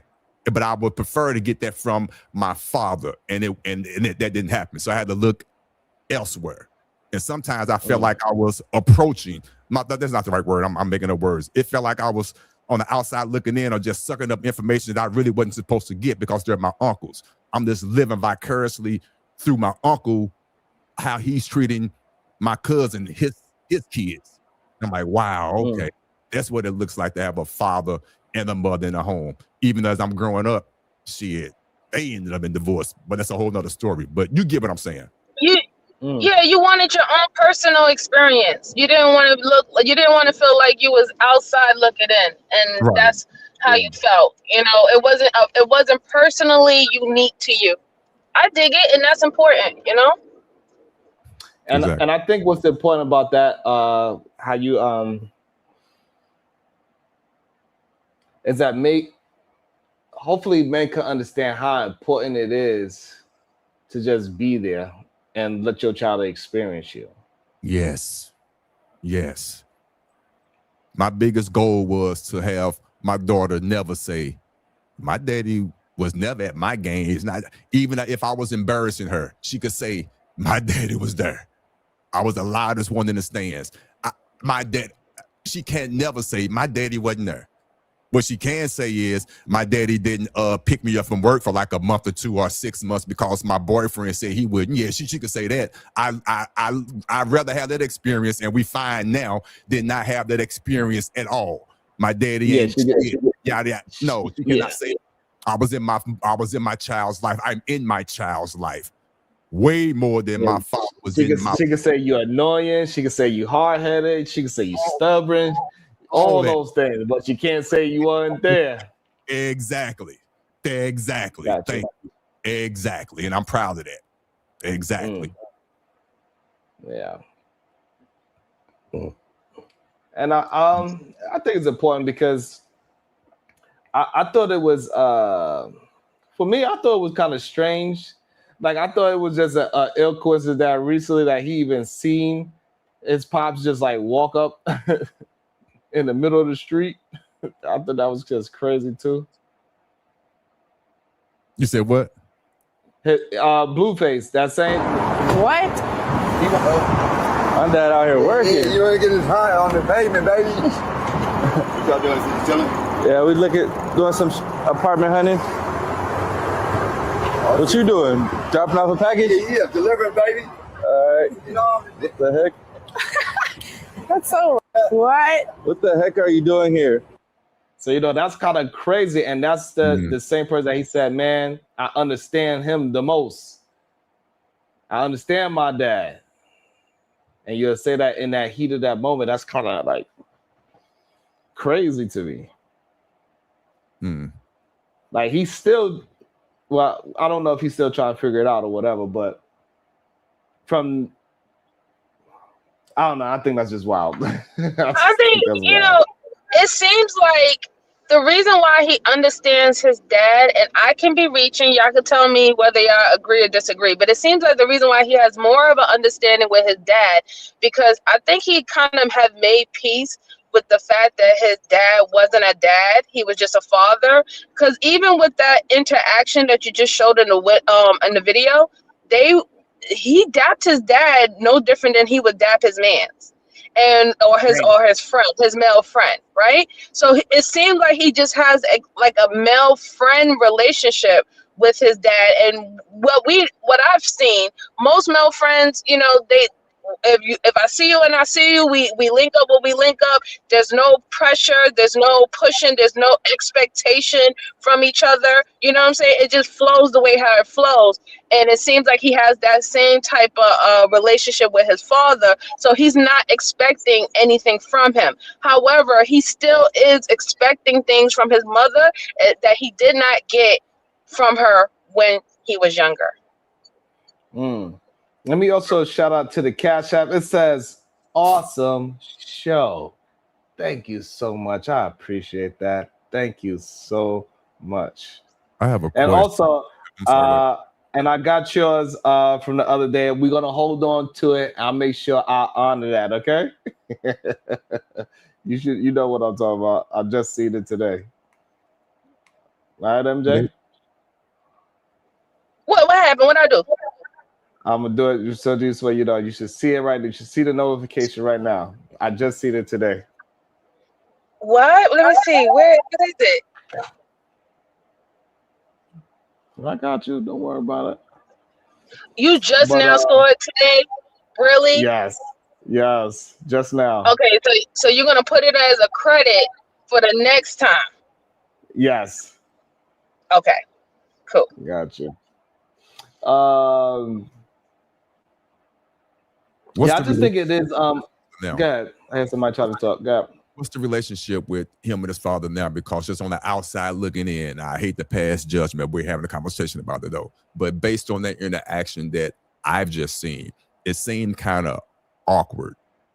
So I don't know what type of relationship they have at this time. Are they seeing each other on a continuous basis? Are they on good terms? What's their relationship? I have no idea what their relationship really is, because also in that clip that we seen, the mom said, "Didn't your dad steal $100,000 from you?" So that's weird. The fact that they look like they about the same age, because the way how they move, I think that is completely weird. But also like what MJ brought, the way how they dapped up each other, right? That just look like that. That look like people that didn't see each other in a long, like in a little minute. Like that's your man's in them. It didn't seem like that's like if you just walking down the street and he don't tell you that's his dad, you would not say, "Oh, damn, that must be his like somebody employing an uncle or a father figure." You would never guess that from across the street. Exactly. So like a lot of those things is very interesting, and that's why it's even more weird when he brought up the father and said, "That's why I respect my pops." Like, bruh, that looked crazy to me. Yeah, I feel that Blueface has had more of a friendship or a toxic friendship with both of his parents instead of an actual parent-to-child relationship, even with his mother. But the fact that he's speaking to her about his trauma is because he never felt like he was her child. He felt like he was her brother or her man or things of that sort, like in that type of way. He never felt like the mother to child relationship, and he's showing that he didn't have the father to child relationship. He's dealing with both his parents as if they were no different than regular friendships that he have, in his relationship, in his life now. You know what I'm saying? A relationship that he would have with a woman that he was dealing with or cool with, and a relationship that he would have with a man that he was cool with. That's how he's treating both of them, and that's where I think that trauma is really coming from. Like he never had that type of respect, of authority, looking at both of them as someone to be revered. You know what I'm saying? I don't know if he feels that way about his grandparents, because I don't know if they were even in his life, or even if he has anybody that he could look up to in that way. And I think that that's probably one of the bigger problems that subconsciously that he's not speaking about. And I think also we got to get rid of that trope of a whole bunch of mothers saying all these movie quotables. You look just like your dumbass father. Like, I don't think that was the majority happened. I think that was a movie, and majority of people, they imagine that. Did it happen? Absolutely. That's why it was in the movies. Did it happen on a majority sense? I do not believe it happened on majority sense. I think majority of the time, people have mothers like me and Otis that like, hey, your pops at the time when we was good, he was good. I don't got nothing bad to say about him, and they just kept it moving. I think that's what normally happened. People that has that undeniable trauma, like maybe Blueface mom is a potential candidate for it, but it doesn't seem like she is, because if she was, he would have brought that up in that exchange. So it don't seem like she was even talking down on the dude. So I don't know. I don't think it was as heavy as these men in these spaces try to make it seem. That majority of mothers was saying, you know, you ugly just like your daddy. I think that's a movie. That's a Tyler Perry movie. I do know women like that, for the record, but like you said, to be perfectly clear and honest, I don't think it outweighs what you just said. I think they're in the minority. I'm pretty sure there's some obscure number that a woman looks at their son and be like, damn, you remind me of your no good ass daddy. It happens. Right. On a big large scale, no, I don't. No, I refuse to believe that. But it does happen on a large scale. No.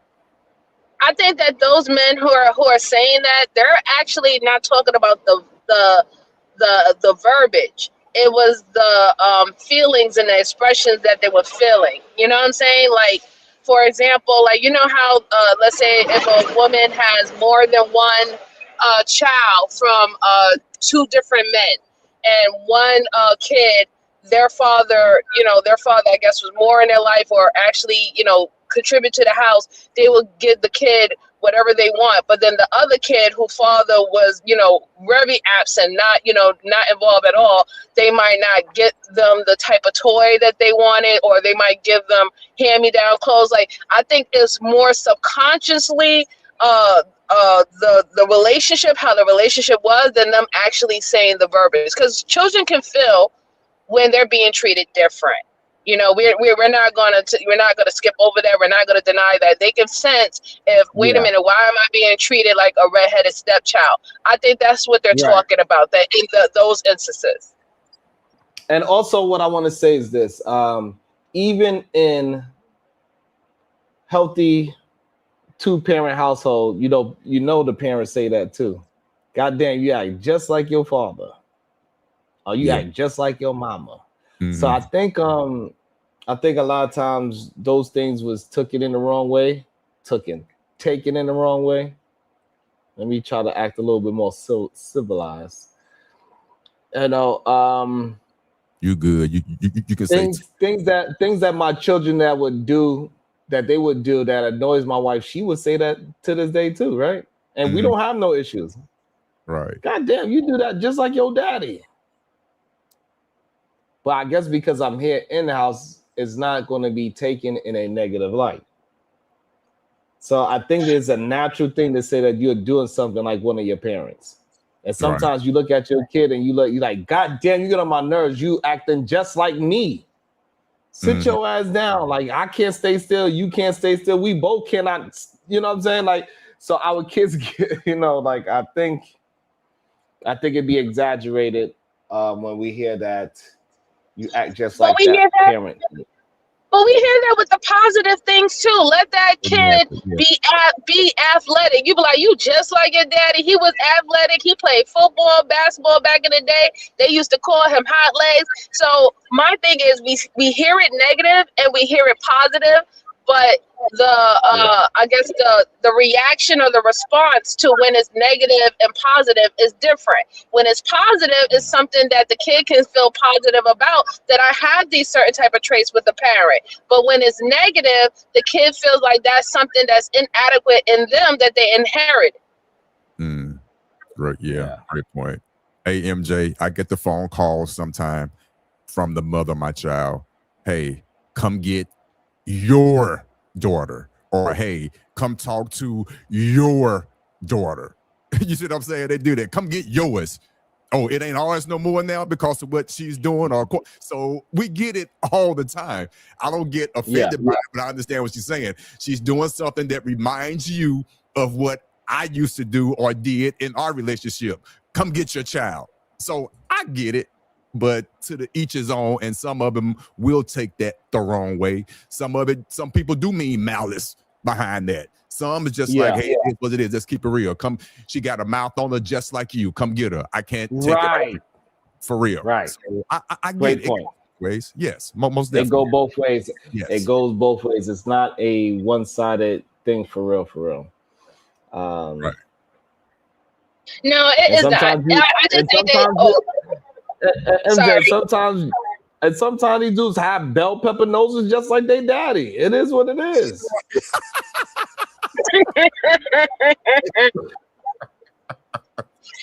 It's true. You know, sometimes you look like your daddy, and sometimes you look like more like your mama. It is what it is. You know, but I'm glad that we got to a good stop point about that it can be positive and negative. There's just some things that we do. We like to call out traits and things and patterns and mannerisms that by spending enough time with a person that you can see that someone else pick up that trait, you know.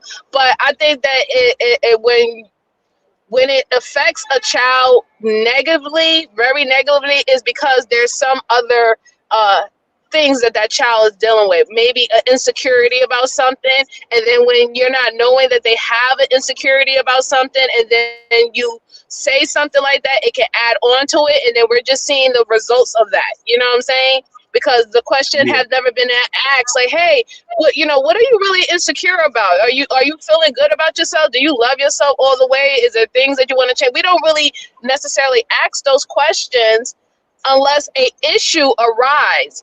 I think that maybe we need to start asking those questions on a regular basis so we know where our children is at. Yeah. And this idea that leaving your children is not a form of abuse is wild to me. Who said that? It's people in the chat that's saying most fathers do not abuse their children. And we're talking about absent fathers. So it's like, I don't know what's going on. But they act like it's weird. Go ahead, Shadow. See, hopped off of mute. Are they saying abandonment isn't a form of abuse? That's what it sounds like.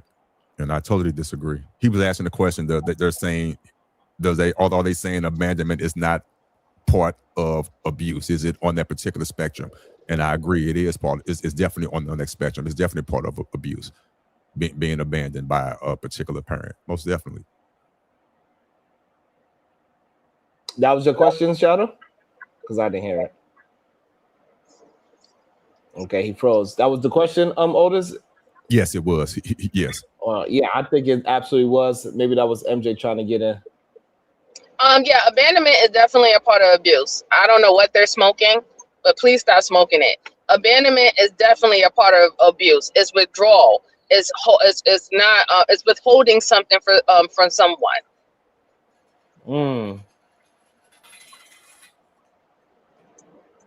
Whether or not, if you think that abandonment is worse than a parent that's present and is inflicting different type of abuses, that's a different conversation. But abandonment is on the spectrum of abuse. And I also think that men got to stop with the whole idea and the rhetoric that most fathers are pushed away from their children. We know that's not true. Thank you for saying that. I thought that. Yeah. You know what I'm saying? Like when me and Otis got older, we realized that shit ain't true at all. Those men had choices, and the moms really didn't even give a shit. And say, hey, if you want to come and get your son, come and get your son. You don't even have to go take him nowhere. You could just hang out with him right there in front of the projects, and I could watch y'all. You could just come to the graduation. You could have just came to the basketball game.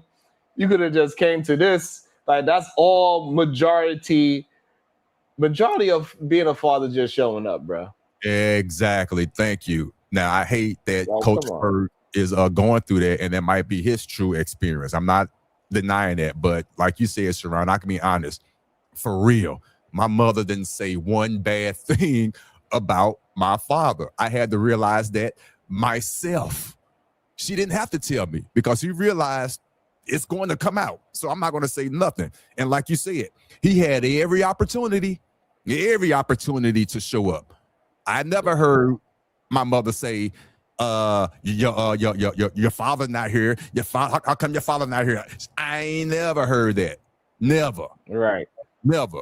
Now, does it happen? Okay. But like you said, my friends growing up and all that, all of us playing on the same baseball team or whatnot, all the fathers that could have easily showed up, saw their son play and then gone about their business.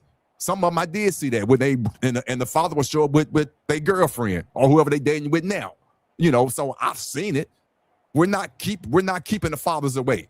That's that father's choice for whatever reason. Now that's a epidemic or pandemic that needs to be stopped. Where the fathers, I say this, I believe the fathers are using that more of an excuse than the mothers. I'll say that, absolutely. And I'll go on record on saying that the father is using it as an excuse not to show up because the so-called mother said this or that. To me, that's bull. That's bull. That's still your child. I'll say that. Yeah, absolutely. No, I agree. I agree. I 100% agree with that because of the simple of the fact is that they don't want to admit those particular type of individuals. They don't want to admit that the reason why they actually abandon is not only because they don't have no choice or whatever. Not their mindset is if they cannot provide in the way that is in their standard in their mind that they need to provide, that they rather not be there. So that's an inner, deeper issue with them. There's a lot of men who feel like if I cannot really bring home the bacon, then I shouldn't be in the house because, be in the house considering me calling myself a provider. So they rather just not be there, And then there's some men who intentionally just don't care about things like that. And that's why they're away. I'm not saying that there is not situations where things did get heated between the mom and the father, and it's very, very, hostile, like a hostile situation trying to deal with each other. But like you said, Otis, and like you said, Sharon, because of y'all experience, y'all eventually realized that there was really nothing stopping y'all having some form of stronger relationship than what you have present today with that man that you call father. Because at the end of the day, even the mother, right? The mother did majority of the heavy workload. It doesn't cost nothing to have a genuine for a friendship or even a support or believing that you have another person that you can speak to. It does nothing. That doesn't cost anything to be like that for an individual. So if you don't have it in you to give, like you don't have that, in you to give, you're not going to get it. You're not going to give it. And that's what I mean. If you don't have it in you to give, you're not going to give it. That can show up in relationships, intimate relationships, friendships, you name it. This is a pattern of an individual where they're considered avoidant. We call them avoidant in psychology, and that's how they avoid. I like it. And the crazy part about it, this is coming from somebody that did not experience this at all. That's the craziest part about it. The main person that is caping and saying that fathers getting pushed away, he did not experience his father getting pushed away. He said he grew up with both his parents in the house and they raised 7 kids. While me and you actually experienced something, and he's going to try to, man, this shit is. And that's why I got maybe he's very empathetic. That's all it is. Like, I'm just trying to be positive. Maybe that person is just very empathetic to other people's experiences, and he doesn't want to undermine it. Let's just keep it positive, even if it, they want to disagree. That's the reason behind it. But I gotta go. It was good talking to all of you guys. I'm gonna go to work. It was good talking to you. Have a good day and happy weekend. You have a nice one, MJ. But not to belittle or take away anybody in the chat who believe what they believe, for as the women, the mothers are keeping the fathers away. I mean, if that's what you believe, that's what you believe. But I have honestly, I don't see too many of that situation. Yes, it happens. But if you be realistic about it, more often than not, the mother will be happy if the father will show up and come get the child on the weekend, or come, they will be happy. I don't care if they are talking about you dog shit and you ain't yet, but they're not going to keep you from coming and picking up their kid, your child. In most cases. Now, if it happened to you, I'm sorry, but in most cases, no. If you don't come get this child with your no good ass in the same sentence, with your no good, support paying ass, come get your son. It happens. Yeah. You can't deny that. And they don't show up. Daddy wasn't So there. yeah, I want to make sure I want to double down on what Otis is saying. We are not saying that it doesn't happen at all. That's not what we're saying. We're saying that on majority sense, that is not happening. We think that it's a minority of these goddamn evil ass ladies that are doing that. And even though it's a minority, we live in a society where it's 330 million of us. So yes, that small percentage is going to be millions of people or millions of horrible mothers. We understand that. However, when we go by the percentage wise, it's a low percentage of that actually happening, in Most our definitely. opinion. I could physically, especially since we experienced it. I could physically know women, physically and personally know women who does do the things that Coach Ferb and Wall Street Willie are saying. You're right. I do know a couple of women, but the majority of the women that have children, no, they will love for the father of their child to come around. They would love it. Trust me, I'm seeing it on a constant basis. But on the other hand, and I will have some fingers left over, yes, you have those who doing all that negative stuff. You're right. But the majority of them, no, I don't have enough fingers. Come get this child, please. Come get him. And come especially if that father was to come over and just deal with his child and not try to deal with her. That part. Just come and get your kid. Mm-hmm. Facts. But we know we know that it is plenty of dudes that if they ain't getting no play with that mom, that's when she's the one that's being difficult. That's what's usually happening. That's the difficultness. He can't get none anymore. Now here's shout out to Old Goon 314. Both of you are making points, but it is a fact that some mothers facilitate an environment that makes it very difficult for fathers to be present. You only see the argument from one perspective. No, but we are acknowledging that it is some horrible mothers out there. So we agree, Ogun, it is some horrible mothers out there that's making it tough for some fathers out there. 100%. But the stories that we 100% agree with that. I just do not believe it's from the numbers, and what the numbers say, it shows that it's not the majority. Because most women don't even put that man on child support or nothing. She's like, hey, just come and see your kid. Facts. That's what you mainly hear women say. Hey, just come and see your kid. Facts. I hate to keep telling my story, but it's the truth. That's why I don't say baby mama. I say the mother of my child. It's the difference. Baby mamas might act like that, but the mother of your children, they don't act like that. The mother of my child had every opportunity to put me on quote unquote child support. She never did. We had an adult conversation. It was times where I didn't have no money. I'm keeping it real. We real. I didn't have no money. And she needed some income coming in. And I had to sit down and talk to her and let her know I got family support. The child is not going to go hungry. The child is going to have a roof over her head. So no, I don't have any money coming in right now, but trust me, the child is going to be taken care of. And she trusted me and took my word for it. And that's the truth. She didn't go straight to the court system. So the majority of the women, I don't know what they would do. But in my situation, I can never say anything negative about the mother of my child because we had that conversation. We did. But although some women out there who were going to go straight to child support, who don't have that open conversation with that open dialogue with the mom, with the other parent for whatever reason, yes, it happens. Unfortunately, it happens. But I'm talking about the positive side. I didn't go through that. I didn't. Yeah. And I think sometimes when we have these conversations, people believe that we are just maybe they believe that we are not acknowledging the negative women enough.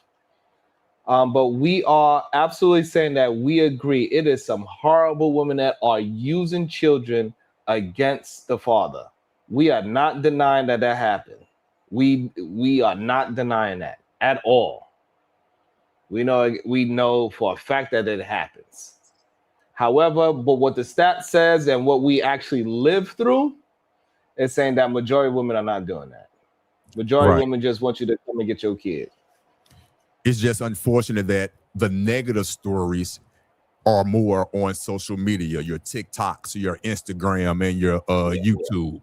But the majority of the stories, the ones that say, hey, come pick your child up, he or she is ready at 4:00, bag is packed, or they have a meeting point. Those good, beautiful stories, the co-parenting stories, are not on Instagram. They're not on TikTok. And there's way more of those than the ones that come pick up your child, or you need to go meet them at the police station and have the police escort them, and you still getting into an argument.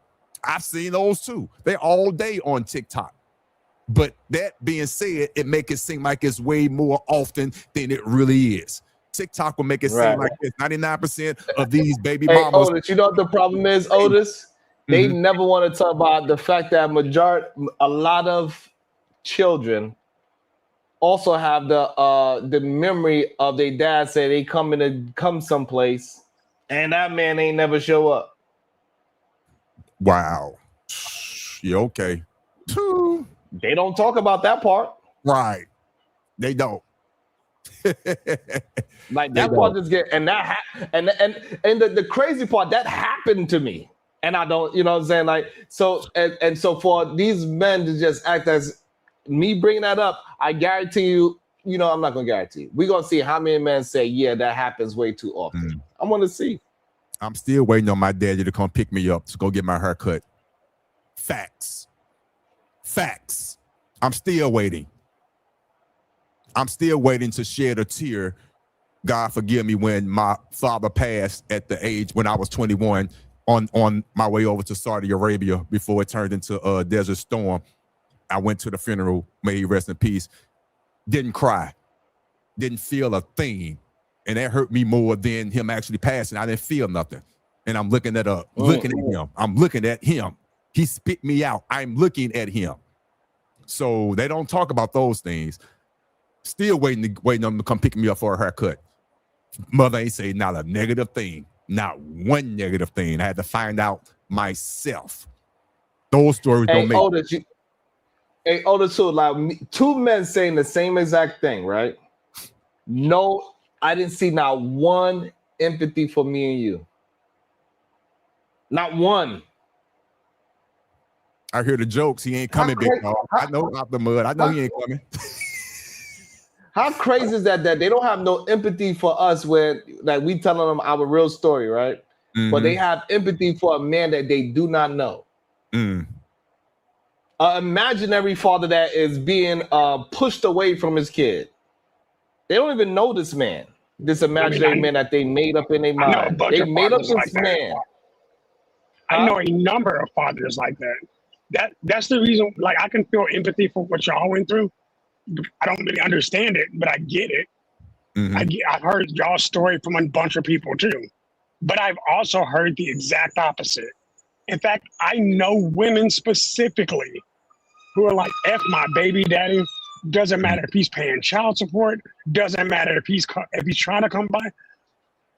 My best friend. Okay, so, shut up. I got a question. I got a question. Did we not acknowledge that those women exist? They exist a lot more than you're trying to claim. I'm gonna ask the question again. Did we acknowledge? I'm gonna answer it the same. Yes, you did. But I think you Okay, also there you go. minimize something You that's not actually real. answered it differently. You actually answered Oh, different. wow. You say yes. So yeah. All So right. we acknowledge that those people exist. I forgot.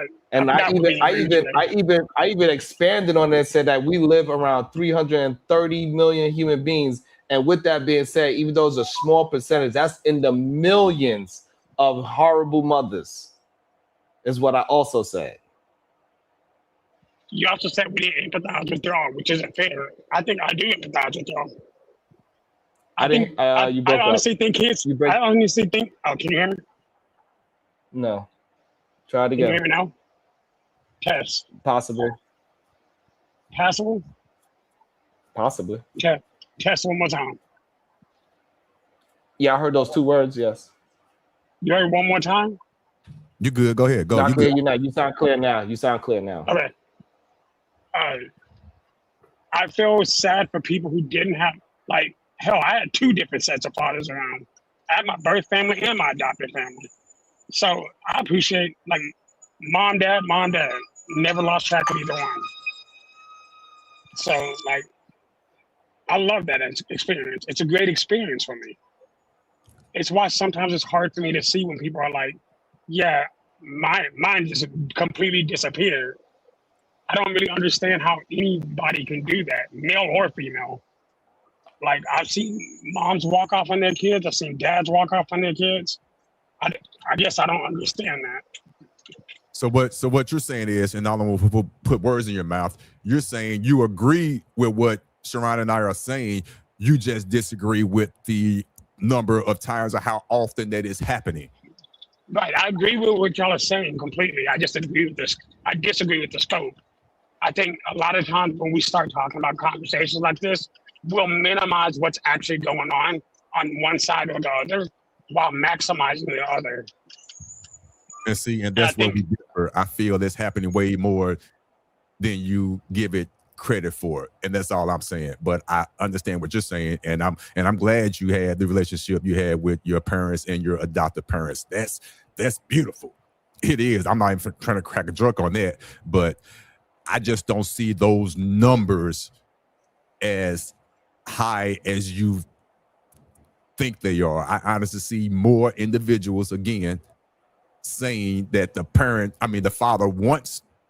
father does not really want to be there. They have the choice to show up. They're choosing not to come around for whatever reason. That's a whole nother conversation on why they not showing up. They could use that excuse of the I don't like the mama, or the mama is keeping me away, or whatever. But in my mind, there's just no excuse. You don't have to have a relationship with that woman. You trying to have a relationship with the mother. And I just don't see that happening on a larger scale. I really, really don't. Unfortunately, I don't. I agree with you until you said what you said at the end. At the end is when me and you differ. Go ahead, Sharon. No, go ahead. I'm listening. So here's the issue. Yeah, I think me and you have a delay. Go ahead, Shadow. Okay. So here's the issue with what I'm thinking right now. I know people who, but there are the moms intentionally make everything hostile, or the mom's boyfriend, or the dad's girlfriend, or the dad pushing away the mom for whatever past mistakes. I've seen it on all four of those scenarios in a disgusting level. Like, and it numbers that don't even make sense. Kids I've trained, I've watched moms drop the kid off, the dad have to come pick it up, and then the mom pull back up during that time to talk while the dad's picking them up. Oh, you still owe me this much money? Oh, you know what? Come on, go ahead and pack my bags back up. And I'm like, I ain't got nothing to do with that. That's not my job. My job is to teach your kid how to fight. But y'all don't need to be doing this in front of y'all's kids. Like, if y'all have an agreement, stick to that agreement. But I see hostile environments all the way across the board. And so do you ever look at that situation and say, damn, that man should have chose better? Yes.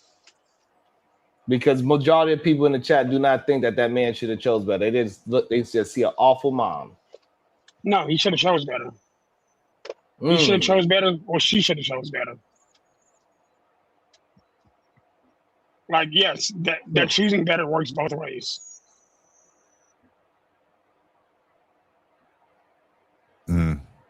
So I don't know what B Sneezy did. Hey, Otis, did you say a percentage? No, I didn't say a percentage. No. Shadow, did you say a percentage? No. I definitely didn't say a percentage. I think sometimes people just hear what they want to hear. Because ain't nobody on this panel say a percentage at all. Now, for the record, I would love a percentage, but I don't even know how accurate those numbers would be, to be honest with you. I just said the same thing. But I don't know again, how accurate those numbers would be. right. But I'm just They would saying be how self-reported.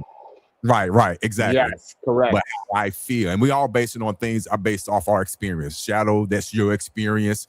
My experience and Sharon experience is what it is. It sounds like Sharon and I have more of the same experience. We grew up in the projects at one point in time. I do remember that stereotype or the scenario where when one fight, the whole damn family coming out. Been through all. Hey, Otis, the dog could get kicked out if it don't scrap too. All that for real. It's funny, but it's sad, but unfortunately, that was the reality of the situation growing up. It really was. So I get that aspect, and I'm not gonna sit here and try to even imagine what the statistics would be. But again, just my firm belief, based on my experience, there's really nothing keeping the father away from interacting with their child. Would it be pleasant all the time? Of course not. But the child should be the first priority. There's nothing keeping that father away. Now, are there extreme circumstances? Yes. I see the stories on TikTok too. Yes, of course there are. Of course, I wanted to do reaction videos, but I'm not going to mess with that because I know in my mind, I'm bringing highlight to that negative stuff because I know it's more positive stuff than that story. So I highlight and do a reaction video on that. Because in my heart, in my mind, there's more positive things. Like I know that father want to show up and get their child. I know it. So they just not doing it. They just not for whatever reason. That's my experience. Yeah, I agree. I think it is definitely more closer to the middle than people try to represent. But I think it's just people get caught up in the stories a lot, I think, as well, Otis. I think the stories really be having people effed up, to be honest. And then men are easily empathetic for other men's sad stories. Damn. That was a deep statement there. Men are more empathetic to other men's sad stories. Yeah. Wow, that was a good statement. Yeah. You know, and that's maybe some men can't relate to it. It's easier to be empathetic to something. It's easier to be empathetic to something you can. It's easier to be empathetic to something that you can relate to. So in reality,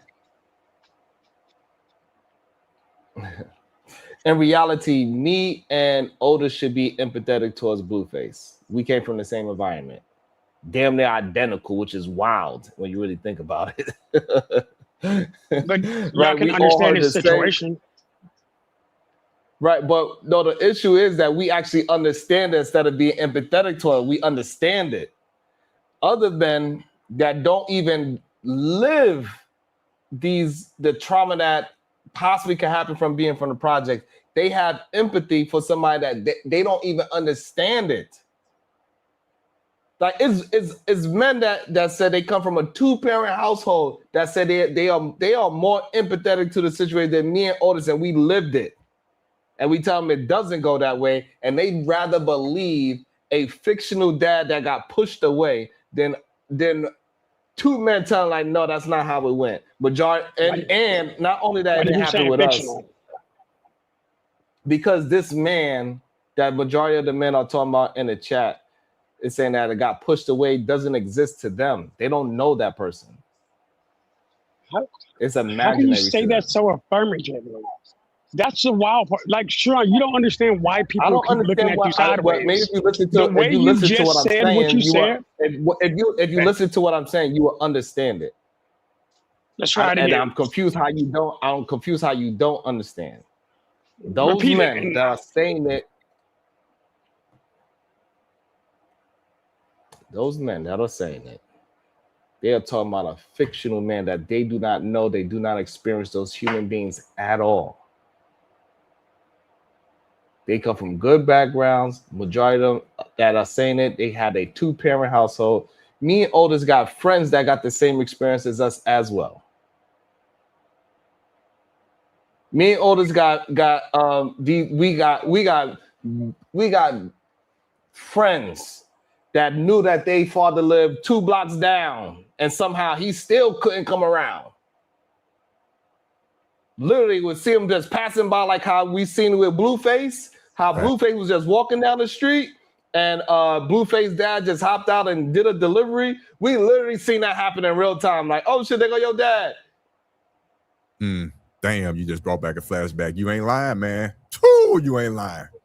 You are not lying. And these men would act as if, you know what I'm saying, that this fictional guy that have all these issues is the majority sense. It's just not a true thing, bro. Wow. And that's why I believe, and I said a while ago, someone needs to break the cycle. And I'm proud to say this. I'm in a group chat of the guys that I went to high school and grew up with, west side of St. Louis, Southwest High School, yada with the roof. We're in a group chat. I can honestly say the majority, a high majority, about 85%, and there's over 15 of us in the group chat, did not have our fathers in our life growing up. But when I tell you that we are all great fathers, and I could attest to that for real, and I will put my life on the line standing on that, it's a beautiful thing. We all broke that cycle. They might not be with the mother of their child, but they are in their child's life. We see it on a continuous basis. So the cycle needs to be broken. But all them young men, all the men, we in our 50s. I'm telling you, our fathers wasn't there. And I can honestly say the mama wasn't keeping them there. Keeping them from coming. We played on the Little League baseball team, Little League football team, ran track, played football in high school, all that. Daddy wasn't there. But as a fathers now, we go to our kids' games. We go together in the crowd. And that's a beautiful thing because we're breaking the cycle. So stop saying what don't happen and trust me, it happens. But you got to break that cycle. And that's not happening enough to me. But it's happening on the high level in my group chat. That's only 15 men. What about the masses? What about the men in the chat right now? I don't know your story. You need to be real with yourself. Or are you not seeing your child that you're not with the mother? Or are you? I don't know. What type of relationship do you have with your child that you're not with that significant other, that person you had it with? Only you can answer that. I'm not going to pass judgment. Be real about it. So can I ask both of y'all a question? Because both of y'all have said it now. And here's where my question becomes. Based on what y'all just said, right? Y'all are saying that it's not possible for people. Well, I want to make sure it's what's being said. Y'all lived that experience. So it's y'all's lived experience. But you also said you have friends who also have that shared experience, right? Is it not possible for people who do not have that lived experience to have people in their life who also have that shared lived experience that y'all have? Like, just because I have parents doesn't mean... The issue is that we addressed that already. No, but what I'm saying is that, like, what I'm keep missing is that we addressed that. Right. Okay. So I don't understand why it's getting missed. Why it's getting missed as if we are caping for, like we are caping for blues mom or negative mothers. We are not acting as if those negative mothers do not exist.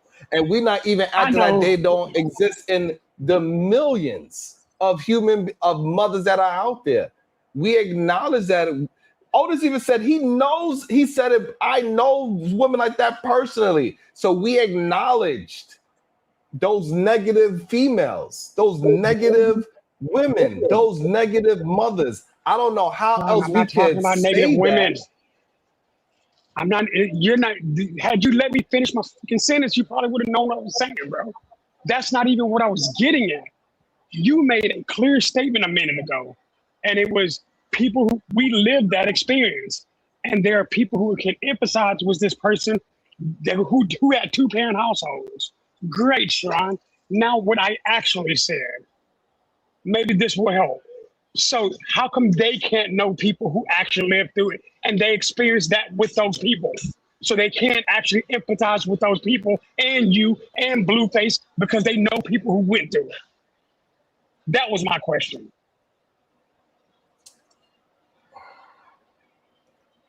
First of all, because they don't have no recognition of those people. They just talking. They don't have no personal person that they can say, hey, my nephew went through that. My cousin went through that. My neighbor went through that. They just saying men go through this all the time. Women be doing this to the men. The mothers be doing this to the fathers. When a human being's talking like that, we know they don't have no personal accord of that whatsoever. Okay. Because if your brother's going through that, you would say, my brother went through that. My neighbor went through that, because you know that they know people who did it. For the situation, when you paint a broad brush and say it's mothers out there doing this to fathers, I know for a fact you full of shit. And you never experienced it a day in your life, because once you experience something like that, you personalize that. Just like when all the men that is attempting to have empathy with it, every last one will say, well, you know what? I ain't grow up like y'all messed up. They're quick to tell you. That's why we know they making up some fictional father troubled character that they made up in a goddamn mind that they never heard of in their life. I want you to That's why understand not one of them. That's why nan one of them want to come up and hit the link, because they don't have no personal experiences with it whatsoever. You know what? They do not. I want you to check.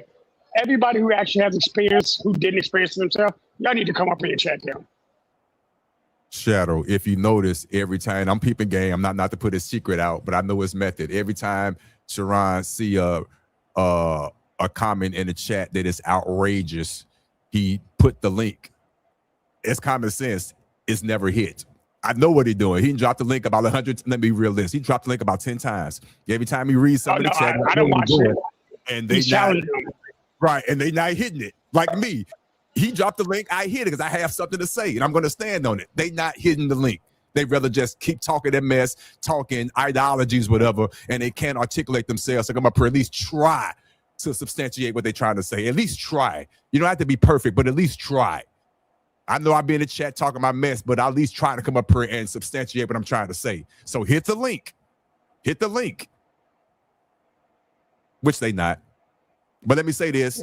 I appreciate you, Sharon. I appreciate you, Shadow, for the conversation. The wife just gave me the look. I got to wash your car before I start my day, so I'm going to go ahead and do that. But you guys have a great weekend. I appreciate the conversation for real.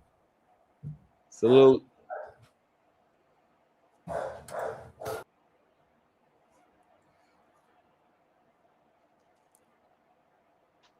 I want to fight you sometimes. I know people hate that I'm correct. I know. It ain't because you're correct. Stop it. I I can live with you being correct. I can't live with you spreading that hate bit. It's me, bro. They like, damn, why he always, damn. They can't stand it. How is it? How is that he grew up with no daddy? Shadow, they be like, how is it that he grew up with no daddy? I grew up with a daddy, and I'm still a goddamn bitch. Sure, That's how they look at it. I can't co-sign that, bro. You can't call a grown man a bitch, bro. Hey. They like, damn, how he more of a man I'd than rather me? you call him a spade. I call him a sis. I'm sorry. How is he more of a man than me? And he ain't crazy. It'd be insane. You know what I'm saying? Yeah, that's wild. Just what it is. Because in reality, just like you, they don't disagree with me. You haven't disagreed yet. No, I think we're You still just want to make sure. preaching You the just same want to make thing. sure I acknowledge the other. You just want to make sure I acknowledge the other side. I acknowledge the other side, You acknowledged it. I appreciate it. and it is what it is. I acknowledged it. I don't know why they try to act like I didn't, but they don't want I me just, to acknowledge it. I just want you to tell the truth. That's it. I don't want no smoke. Right? Since I got on this platform. I've been telling them that the Rim Bros were a little fruity, and now that they main leader of the Rim Bros said, "Hey, if you are with a woman and you live with her, you should kick her out and go and live with your homeboys.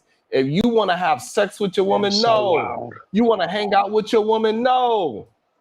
Don't do any of those things. Why would you want to do any of those things? That's going to make you an effing F get."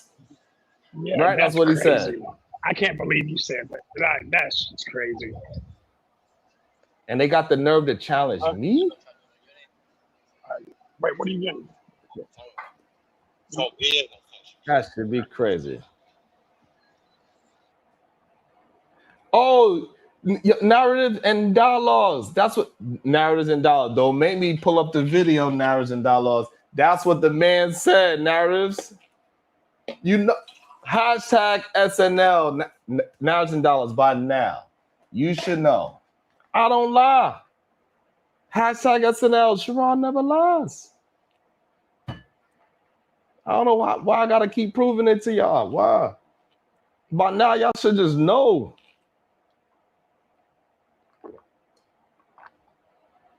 By now, y'all should just know.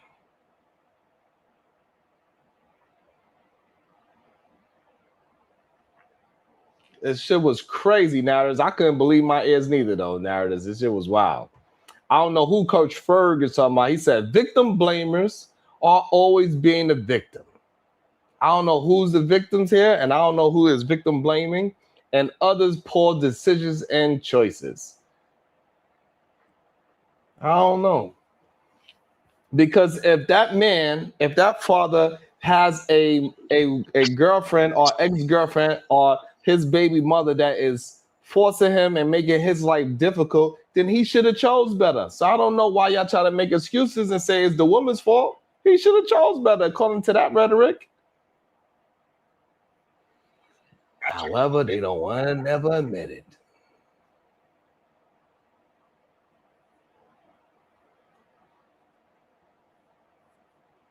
Be Sneezy, where do you get in this 20 and 80%? We have not been talking about percentages this whole show. We have not brought up any percentages. I thought we was in specifically avoiding numbers. We specifically avoided numbers. Yeah. So I don't know where Sneezy is getting this percentage from. I don't know who brought up the percent. Maybe somebody in the chat brought the percentage. I didn't see it. Sean, is that in the super chat? No. And so that's how come I don't know. And it'd be so silly because the reason why it'd be so silly sometimes is because I could say the same thing. I just took my kids to 3 countries in 3 months. What the F? Look, sir, you and not having a dad helped you do that, apparently. Huh? You and not having a dad helped you do that. Absolutely. 100%.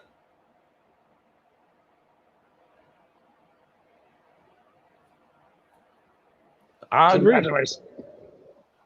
I think that actually would make you a great example. Hey, even if I didn't have a father, I was still able to be a great father.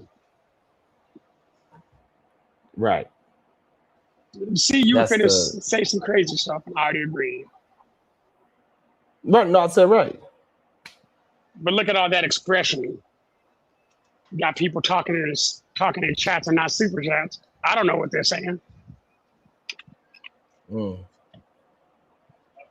Yes, sir. That's good. I mean, because we understand that majority of even when you talking, we starting to see that when you talking just truthful, it's harder for people to support that. What are they You know gonna what I'm reject? The saying? fact that you're not a good dad? The fact that you didn't take your kids to 3 different countries? The fact that your daughter didn't write a book? Come on, bro. Like, tell me where you went bad. I'm just saying. So no, what I'm saying is that like if it was just a drama show, that's the thing that people, that's a little easier to support than actual movement is what I'm saying. You know what I mean? Like it seems like it's much more difficult for some people to just support a good. We had a dope ass conversation today. Salute, you know what? Salute to everybody that joined us today. Hopefully you hit the like button. We're gonna see how much they actually supported. Let's see. I wonder if we got enough likes. I don't know. Wonder if we get enough shares. I don't know. But I will be back later on today. I'm going to be on the super panel around I believe 5 p.m. So I see y'all back. Hopefully y'all join me. We're going to have a dope conversation. It's going to be up and stuck. Y'all know it's going to get wild and crazy whenever me and Ali or me and Fatty going at it.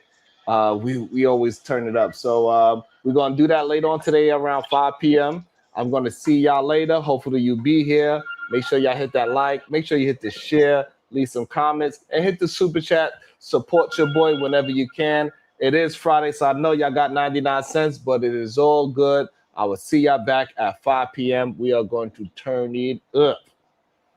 Salute to everybody. See y'all soon.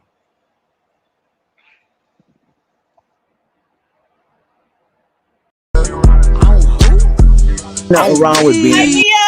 Let me